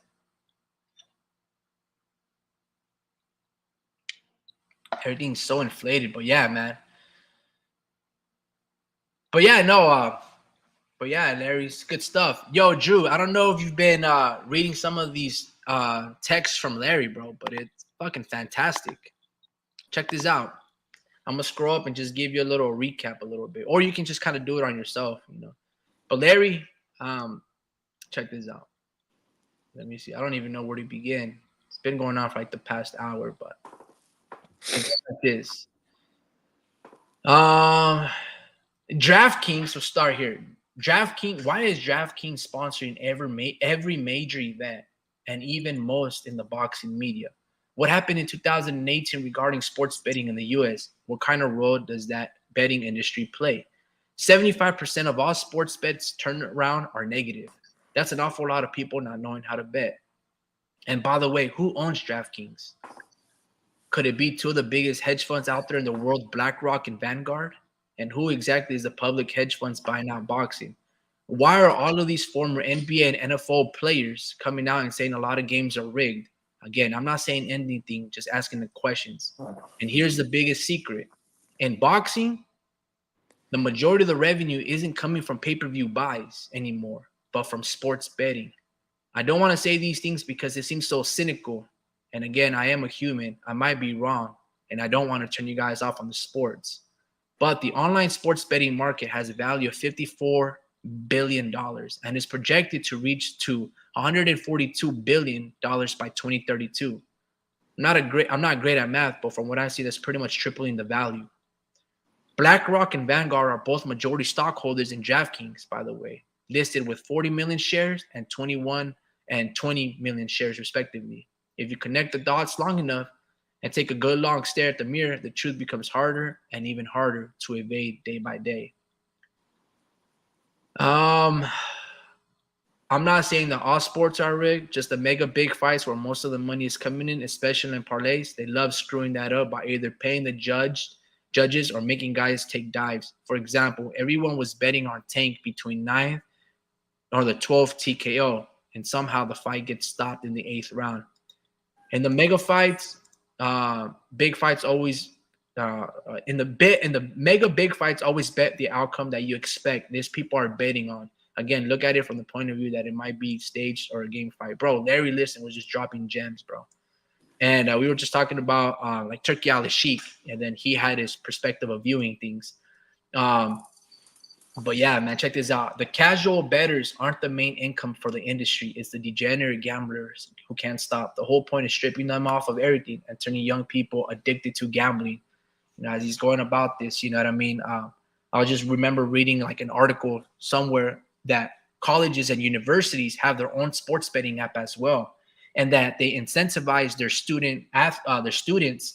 Like they give them like basically like college money, and then they can use it, and then they give you like a 5% back or a 15% back or whatever, so they can continue to sports bet. And instead of teaching their students how to invest and how to make money, they're just taking more and more money after tuition costs, after bugs and financial aid, housing, and all of these things. But hey, here's a sports app, and here's how to make a little bit of money. Crazy, bro. But what do you think about all that, man? Yeah, man, I think it's fucking it's only growing big like a lot more. I mean, we've like we've kind of seen it evolve like in front of our eyes, you know. Uh like I think six. I mean, I'm trying to think like right now how far we're in 2024. So I do remember making bets Wow. on BUSR dot ag, and that was really like the only website that we had back in the day, you know? And Mm-hmm. it was so fucking hard to pull out money. In fact, I still have money in there that I cannot pull out, you know, like Damn. I think I probably can. I need to tap back into that, but uh it was so rough, bro. Like that was the really like the only, you know, website. And to see it evolve, now it's incorporating like a lot of crypto, you know, we were just having to like have to figure out how to pull out money from that from your account and shit, remember? But Mm-hmm. um yeah, no, I think it's not I'm not like on that side or thinking that it's that it makes everything a scam. Um I just feel like you know, these odds play a big part in how the judges, you know, um swing the swing the fights, you know? I don't know, like it's only gonna get bigger. I can go deeper into this betting shit. I think people are gonna. I mean, there's already people that do it for a living, bro. And I think that the number of people that are doing it for a living is only gonna grow bigger and bigger. But that's you know, that's super risky right there, you know. But yeah, no, it's. I mean, it's a big deal, obviously, but yeah, man. Yeah, that's all I have to say about that. The betting Yeah, shit. no, it's like I said, like let me ask you this. Remember when we were just going in high school and we during lunch we would just talk about football all the time? Hmm. We would just talk about like, oh, this and this and that. The Niners could do this. They just had this. We would do, and we were just so passionate about the sport from like an innocent standpoint. And then as an adult, we still have a little bit of the same conversations, but I just feel like our juices get flowing when we start betting, right? Like we lost that little bit of innocence if money isn't on the line for us to win. Like if we don't like, we can watch the Tank Davis fight, but like if we don't have a little bit of a parlay going on there, like boom, we're like, we don't really care who wins. It's only when we have the money that we really care. Like, do you feel like yourself like in that aspect as well? Like, maybe when you were a kid, you were collecting football cards and stuff like that. But now as an adult, it's like you're collecting certain player cards just so you Yeah, can like double up. You know what I mean? Like yeah. I have a better understanding of it now. I wish I would have. um, like my thoughts on sports have changed a lot, and I'm more like on the realistic part. I really see what they do on the in the previous fights or games, and I would say now I have a better judgment, and that's why it's more addicting, right? Because we feel like we know it a lot better, and we're betting a lot more money. I feel like, but um, yeah, bro, it's crazy, bro. I've been hitting though. I've been hitting lately, but that's what's gonna only gonna make me want to go back, But yeah, um, yeah, no, I feel it. Like I feel like football. We used to do it like we used to talk about them like WWE characters, or like it was kind yeah, of it was a little more passion in it. Now it's kind of like with these players are a little more recycled, and because they come up in the later rounds, bro. Like we're deviating to football, but you know we see all these players like get drafted later on and that do hella good on our team. So I just feel like we realized we never know who's good up until they show us on the on the field or in the ring. So um, yeah, bro. I was gonna say the 5-on-5 shit that they have that they just had Matchroom versus Queensberry. I feel like that's one those type of events really fucking shake people's wallets up, bro. Like, because they just feel so confident, Like, I felt so confident in that 5-on-5. Like, I think that's a game changer, you know? But football's a different story, bro. Like, I feel way more confident in football than I am in boxing, even though I did hit, like, recently at least, I did hit on some big parlays with boxing, but football, like, I feel like I'm just so damn positive, Like I just know, but I don't know. It's a different ball game, bro. Two different ball games. I feel boxing is unpredictable, you know. Um, but just depends, right? Like there's some nights where it'll all be favorites and shit like that. But see the way we're talking about betting right now is like we never really talked about it this deep, like this deep, like so yeah, it's becoming its own economy, you know? So that's what it is, bro. Especially with all this crypto shit going on.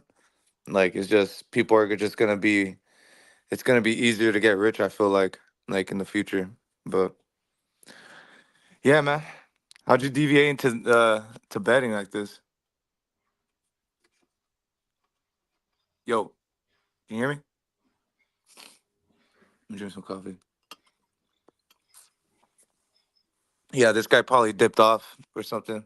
no, no. I went to the restroom real quick, I knew it. but I heard you because I took my cell phone. It just I was just in the chat. I was Yeah, yeah, letting you. yeah. But yeah, no, very true, bro. Like I would say with the football as well, I think we know it as well a little more, but even then, bro, it's like extremely unpredictable. You know what I'm Yeah. saying? And I know to your point that you're talking about the Turkey Alley Sheik 5 versus 5 league. Yeah, it does incentivize those parlays. It brings it more at the forefront so you can bet on these undercards as well, not just the main events and not just the favorite fighters. I've never Um, s- I've to never seen I've never seen such close odds on a on one card.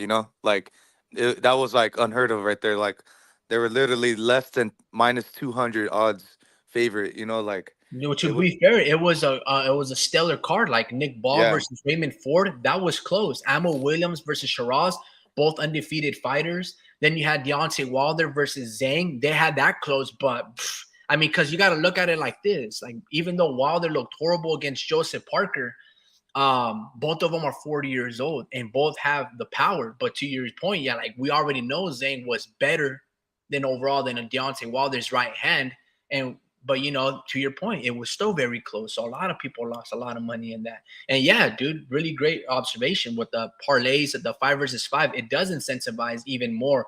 And like you can associate them. But to Turkey Ali Sheik's credit, the 5 versus 5 incentivize everybody, the parlays, the betting companies, but also the Matchroom and Queensberry. Whoever wins gets more money for that respective promotional company. And then it gets diversified. You know, whoever is a leading team, they get an additional 3 million for the payroll. And then you divide it into the 5 fights, you know, and they get an additional, I don't know, 600K.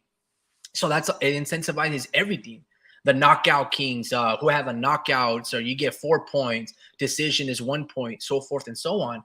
So it does incentivize every aspect of it, and it does completely change the whole aspect of sports betting as well. It goes in sync with that.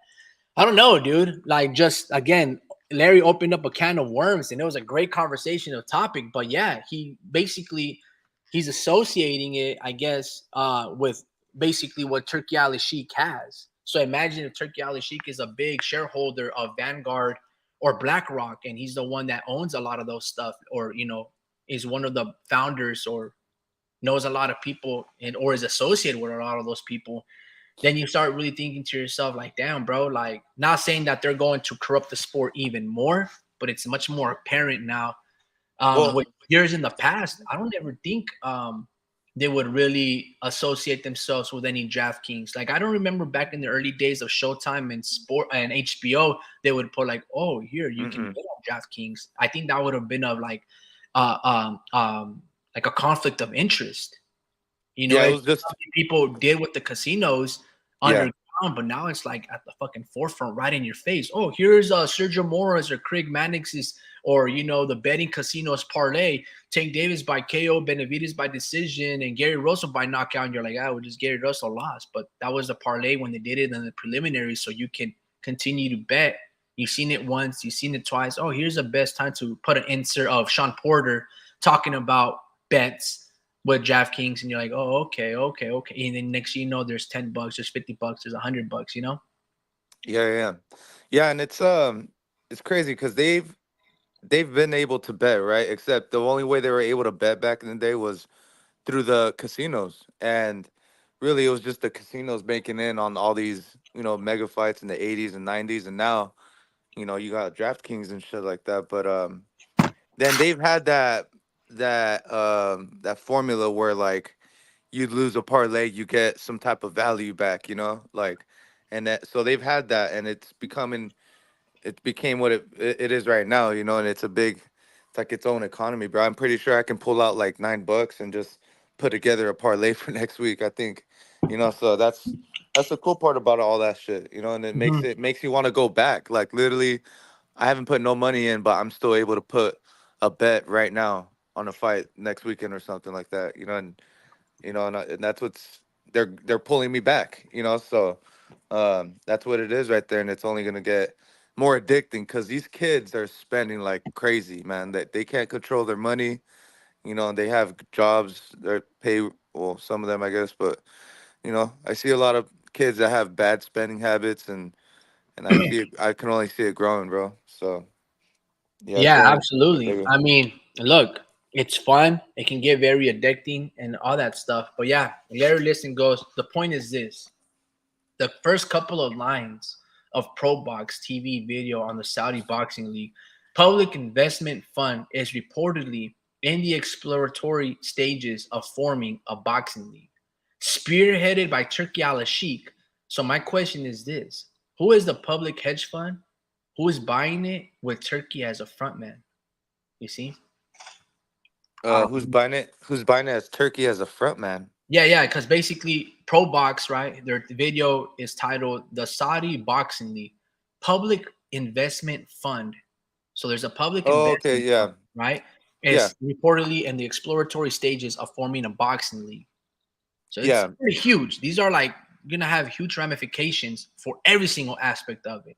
y- Spearheaded by Turki Al Sheikh. Basically, he's going to be the commissioner. He's going to be the Roger Goodell, right? He's going to yeah, be the yeah. Roger Goodell of boxing. So his question is, who is this public hedge fund? Is it Vanguard? Is it BlackRock? Is basically No, what he's like. Who is it? You know, we don't.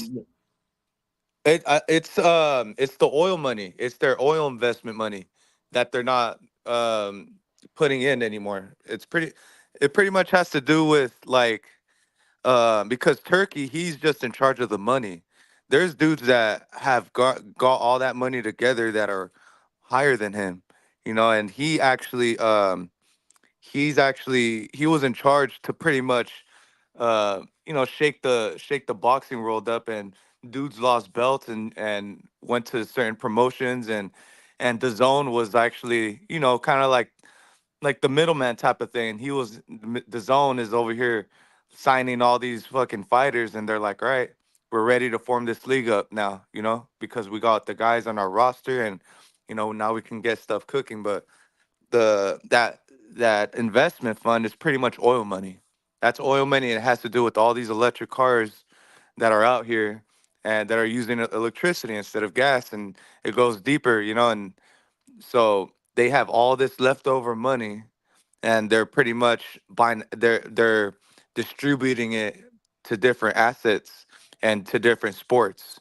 You had golfing, um, and there's way more other sports. They're tapping into so much.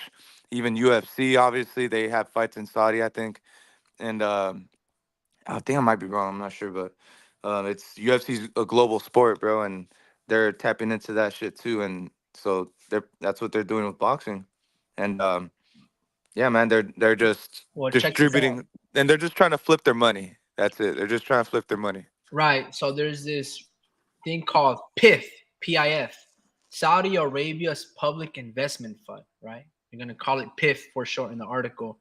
They're in discussions with multiple boxing stakeholders to create a league, potentially reshaping the competitive landscape of the sport.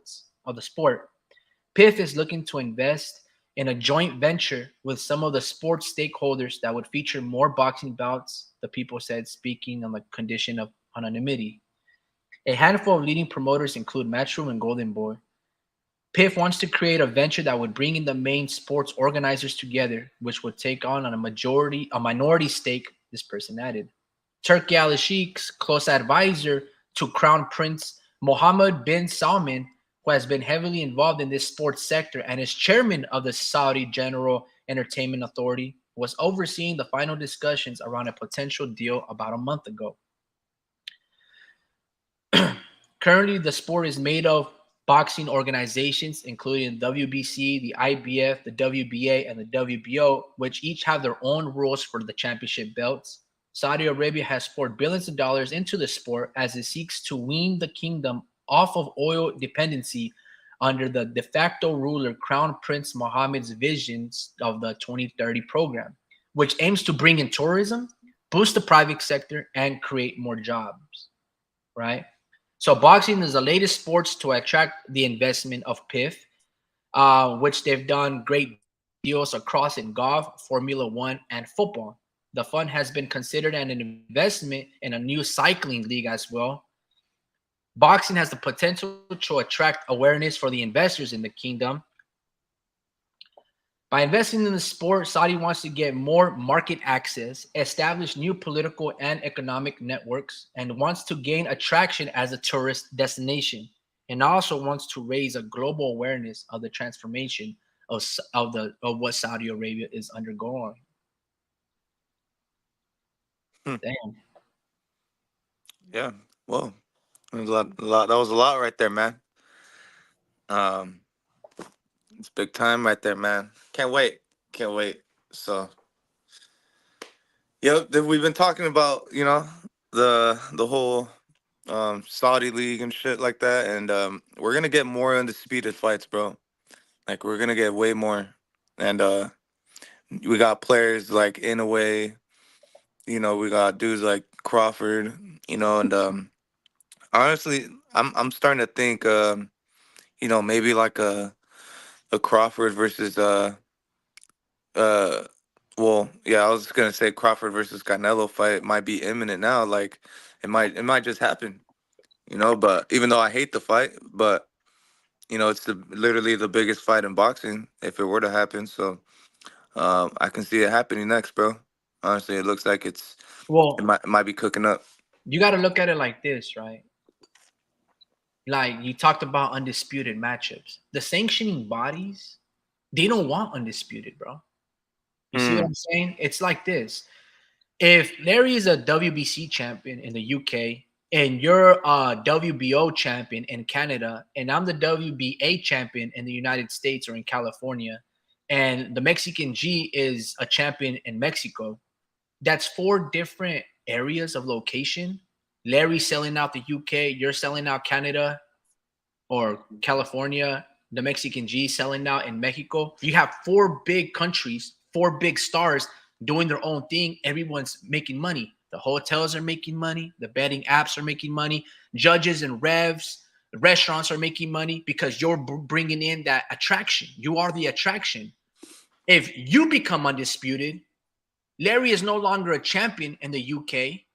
And that's why look at what the UK did and to Eddie Hearn and to Joshua and to Conor Ben.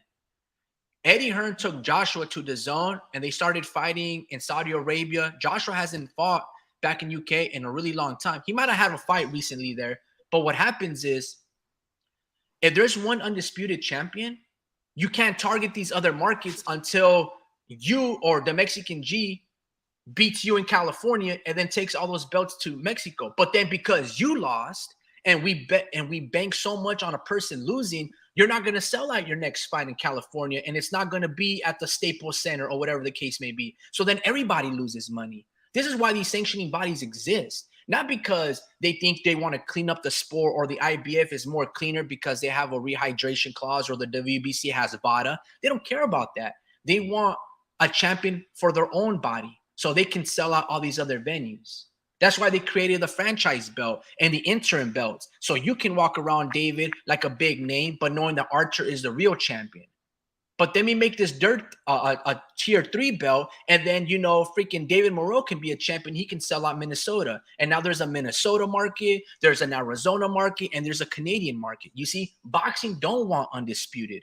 The fans, the purists, want undisputed because we want to see and know who the best is, the last man standing. But the sanctioning bodies don't want that. That's why they never really push for undisputed. That's why the IBF goes, you know what? That's good, but I want this IBF guy over here, and they'll strip you because the sports world and the sanctioning bodies, they don't benefit off one star. Now there are times where they'll bend the knee to guys like Canelo or Tank because when they sell out, that 3% could be 3 million of $100 million pay-per-view that just generated right off profits. Rather, if you're just an unknown name and you just made $90,000, they only basically get 300 or 3,000 off that check. So there are times where the WBC will bend over backwards and they'll be like, oh yeah, no, Canelo is clean or Ryan is clean, and they'll be like, no, this guy is good for the sport of boxing because it feeds our pockets, and we can play golf and we can travel to Dubai and all of these things. To Larry Liston's point. He goes, most people can't even afford traveling to Saudi Arabia. So I don't buy the tourism excuse. Any major investors and shareholders want a return of their investment, not some shaky deal depending on pay-per-view buys, right? Why invest in a sport where the pay-per-view buys are notoriously dying and then to stage events in a country where there are barely any fans or interest in the sport? See, it doesn't really make any sense from that standpoint. So what's the play here? Like he goes down one more paragraph. However, Saudi is the perfect excuse for the betting industry to do their dirty business elsewhere under the cover of it being all for the Saudi Arabia PR and tourism. That's my guess. You see, he's looking at it from a different standpoint where you can hide the money, you can hide the investments, and you basically have these like escrow accounts, and it becomes untraceable, right? And untaxable and things like that. You're like, look, dude, it's crazy, bro. Like, yeah, maybe Saudi Arabia might want to have a commissioner, but has Turki Ali Sheikh talked about has Turki Ali Sheikh talked about not like creating his own championship belt? Because if he creates his own championship belt, all of those four major bodies, there's no need for the WBC. There's no need for Mauricio Suleiman, right? No need for the WBO and Paco, Daryl Peoples and the IFBF. The WBA, nobody cares about these guys, right? If Turkey were able to buy out all these companies and make one belt, he's starting a new league, a new history, and where he gets to allocate all of those profits. Or does Turk Al Sheikh want to play by the ball and realize, nah, dude, it's better to have four champions because then we open up four different markets and four different parts of the world. We can have a Saudi Arabia champion. We can have a Armenian champion and a German champion, and there's money coming in out like from all over the place, right? You don't segregate. You play along with everybody. It's crazy, bro. It's crazy. Yeah. Like there's so much impacts of doing all this because I'm sure Yeah. it is. If Turk Al Sheikh does create his league and he makes his own like UFC title, what happens to the WBC? They become obsolete. They no longer exist. I feel like WBC is like it's the pride of boxing, bro. Like literally, I just feel like WBC is gonna force like Turkey to like have them remain as the WBC. Because how can a boxer say he wants to be a world champion? Part of becoming a world champion is having that WBC belt. You know, I feel like the IBF what came like in the 80s or 90s. I'm not too sure, but the WBA wasn't around. Like I just if it were to be just one belt, I would feel comfortable with just the WBC belt. You know, I feel like that's like the grand belt that you fight for. You know, so But why? I don't. I Well, mean, I know I because wouldn't of the like it. history. I wouldn't like it, but you know, if it were to be one belt, it would just be the WBC. Think You about it know. like this. Let's talk about it. The WBC. Yes, it's the most historical belt in boxing. You know, Sugar Ray Robinson, Mike Tyson, all of these guys from way past generations has had it. So it's the most historical belt, right? Hmm. But look at Mauricio Suleiman. He did the clean boxing program, right? And VADA. So Ryan Garcia failed the test. Why hasn't he punished Ryan Garcia? What happened to the franchise belt? Because of the franchise belt, Teofimo Lopez and Lomachenko, when they fought, it wasn't for undisputed. You made them a franchise belt, so Devin Haney became a champion. Hmm. So Tio doesn't go on down and wrote his history. And then all of these sanctioning bodies strip Josh Taylor at the 140. When Tio beats him, guess what? He didn't become a two-time undisputed, but we know that he should have been. He's ringing Lino, so why would we cater to the WBC? The clean boxing program. Your point is to, the clean boxing program there is to have equal fair treatment, right? No Hmm. one having basically an advantage over another fighter. So when one fighter fails, like Ryan Garcia, why hasn't he been punished? Why is it taking so long? Hmm. Right? Canelo had to do this hair follicle test. He got receipts from the taco man that he got his meat and the cow from, and all of these things. What about Oscar Valdez when he failed? You guys still let him fight in Arizona, and then he loses to Robson Conceição, and he gets stripped, and they rob him right there in Arizona even more. Hmm. Why would you want the WBC? You see, it doesn't make any sense for all of these dudes to like. And also this, I don't know if the Muhammad Ali Act, right? What is If that? if he were to create a boxing league, does he still have to adhere to the Muhammad Ali Act? Meaning basically like you can't be the manager and promoter of a fighter type of shit. Mm. You know what I mean? But if he's the league organizer, is he like the main promoter as well? Like that's why they were trying to do it like Al Heyman. Like he's promoting all of these things, but he never really called himself a promoter. He was just a manager, you know? Hmm. Yeah. Yeah. No, I But think. there has to be like two, three different people because there's, I guess, a conflict of interest where this dude has too much power and X, Y, and Z. Like, or can he just make up his own rules and ground? You know, does the government get involved of the Muhammad Ali Act and all these things? Who knows, bro? All I'm Yeah. saying is like, there's a lot of ramifications when you create your own league. Do you still like, for example, if you're trying to create your own NFL, do you still have to adhere to the demands? Like, who do you create if you're creating something from scratch? Like you're Uh. the creator of something. So there's like maybe the government, right? That you have to like, okay, the government at least states these little things, these California statutes of The rules. Athletic Commission. Absolutely, it's gonna be really interesting, bro. Let me go like this. It's Larry the Nance goes. yeah. All I'm saying is, I like to see the full list of who is buying out all these promotions. That's fish ass. So why invest in a sport? Okay, yeah, I read that. Most people can't afford. Got that. Okay, unless of course you can build a great major global star, plus less taxes. The states generate huge amount of tax income from betting. By the way, that's why it's not questioned publicly. Damn. Yeah, man. See, the rich get richer, and they're just, man, they're just true, man. I didn't even think about that, bro. Like when he was hitting me with these things, I had to really fucking Think about it. behavior. I was like, damn, dude, like fucking Yeah. Yeah, no, those are good points he made, man.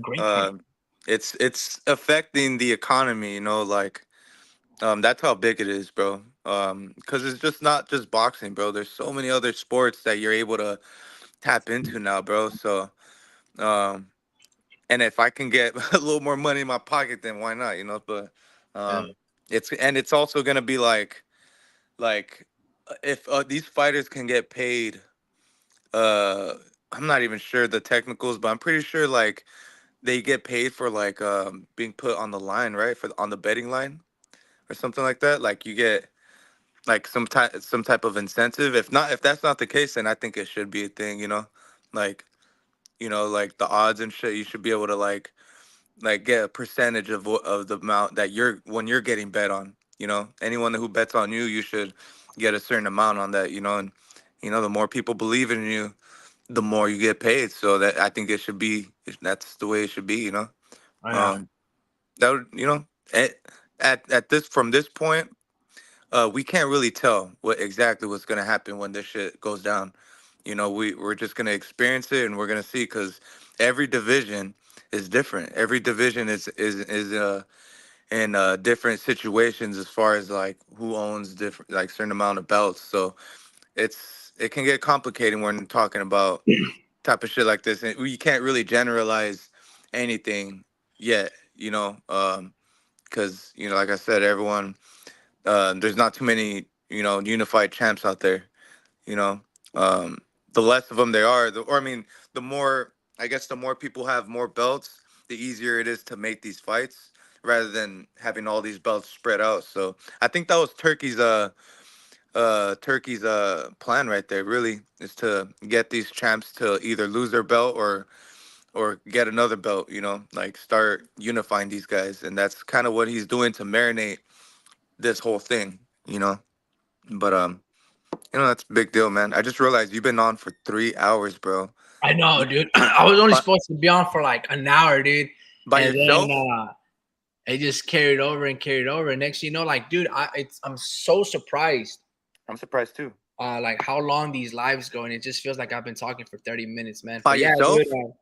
I think I'm just gonna call it a wrap, man. I'm a little Yeah, man. tired. I'm running out of my voice, it's becoming like, you know. Yeah, I know. I can hear it.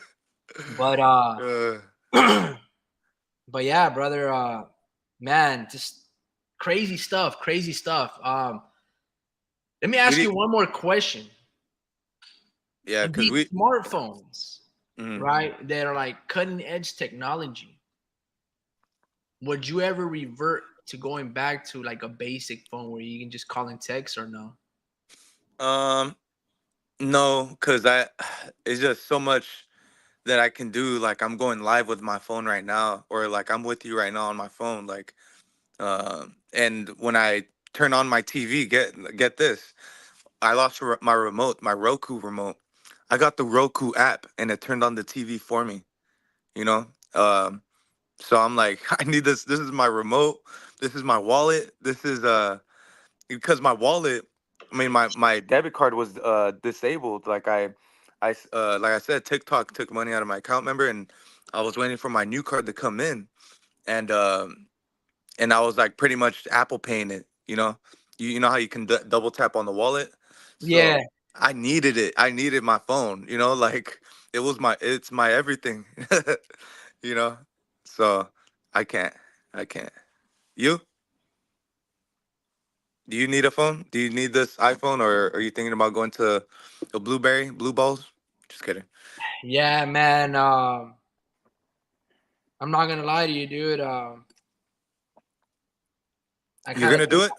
there's times that I'm like, man, I want to go back to my old tech Why? because the reason being is like when I look back at certain things, I'm like, I really enjoyed.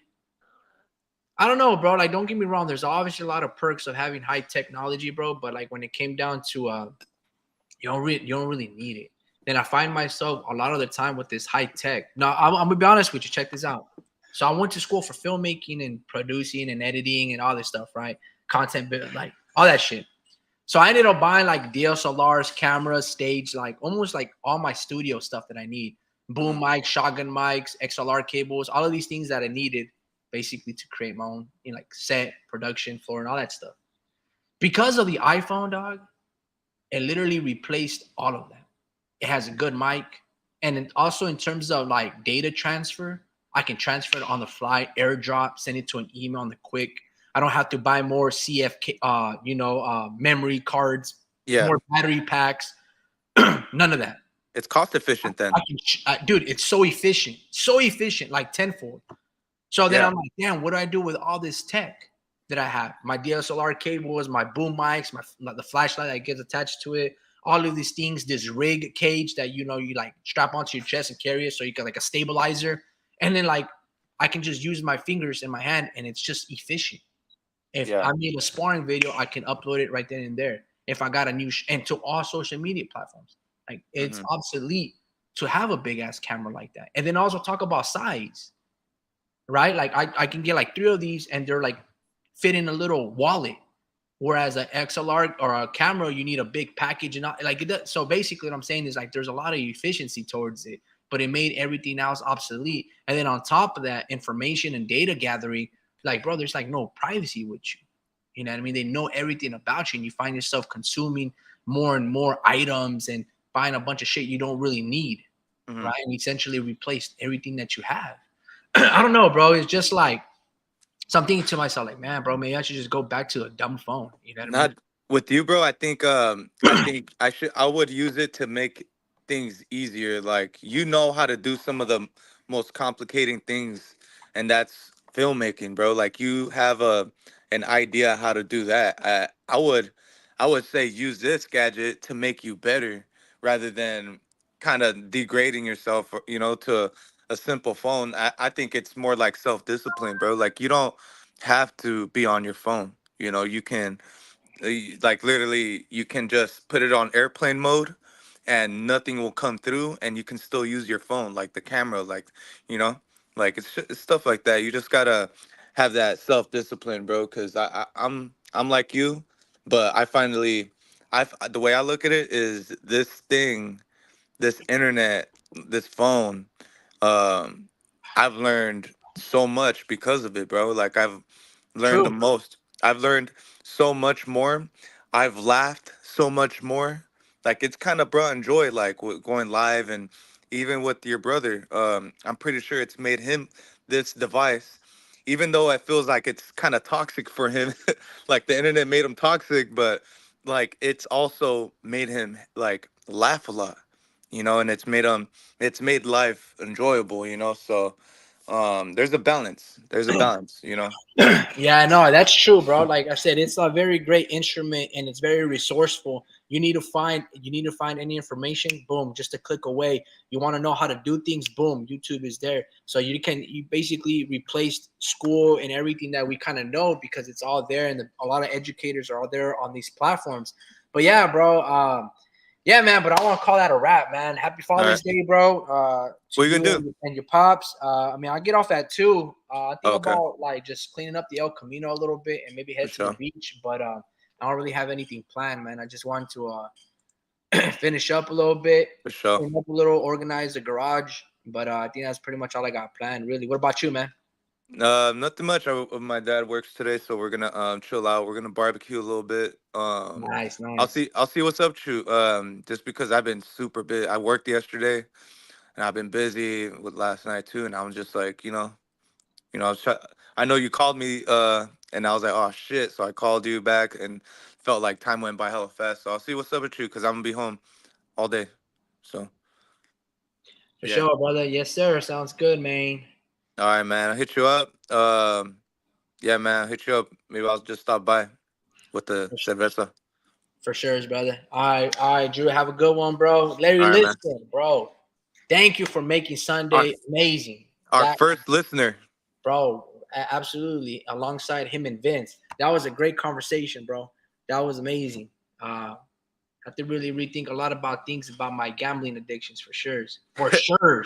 I Yeah. mean, I already knew it, but sometimes like, you gotta be remembered, like you gotta be reminded of the shit, dude. Mm-hmm. Damn. But There's yeah, only certain fighters, man. You can't tap in all the way.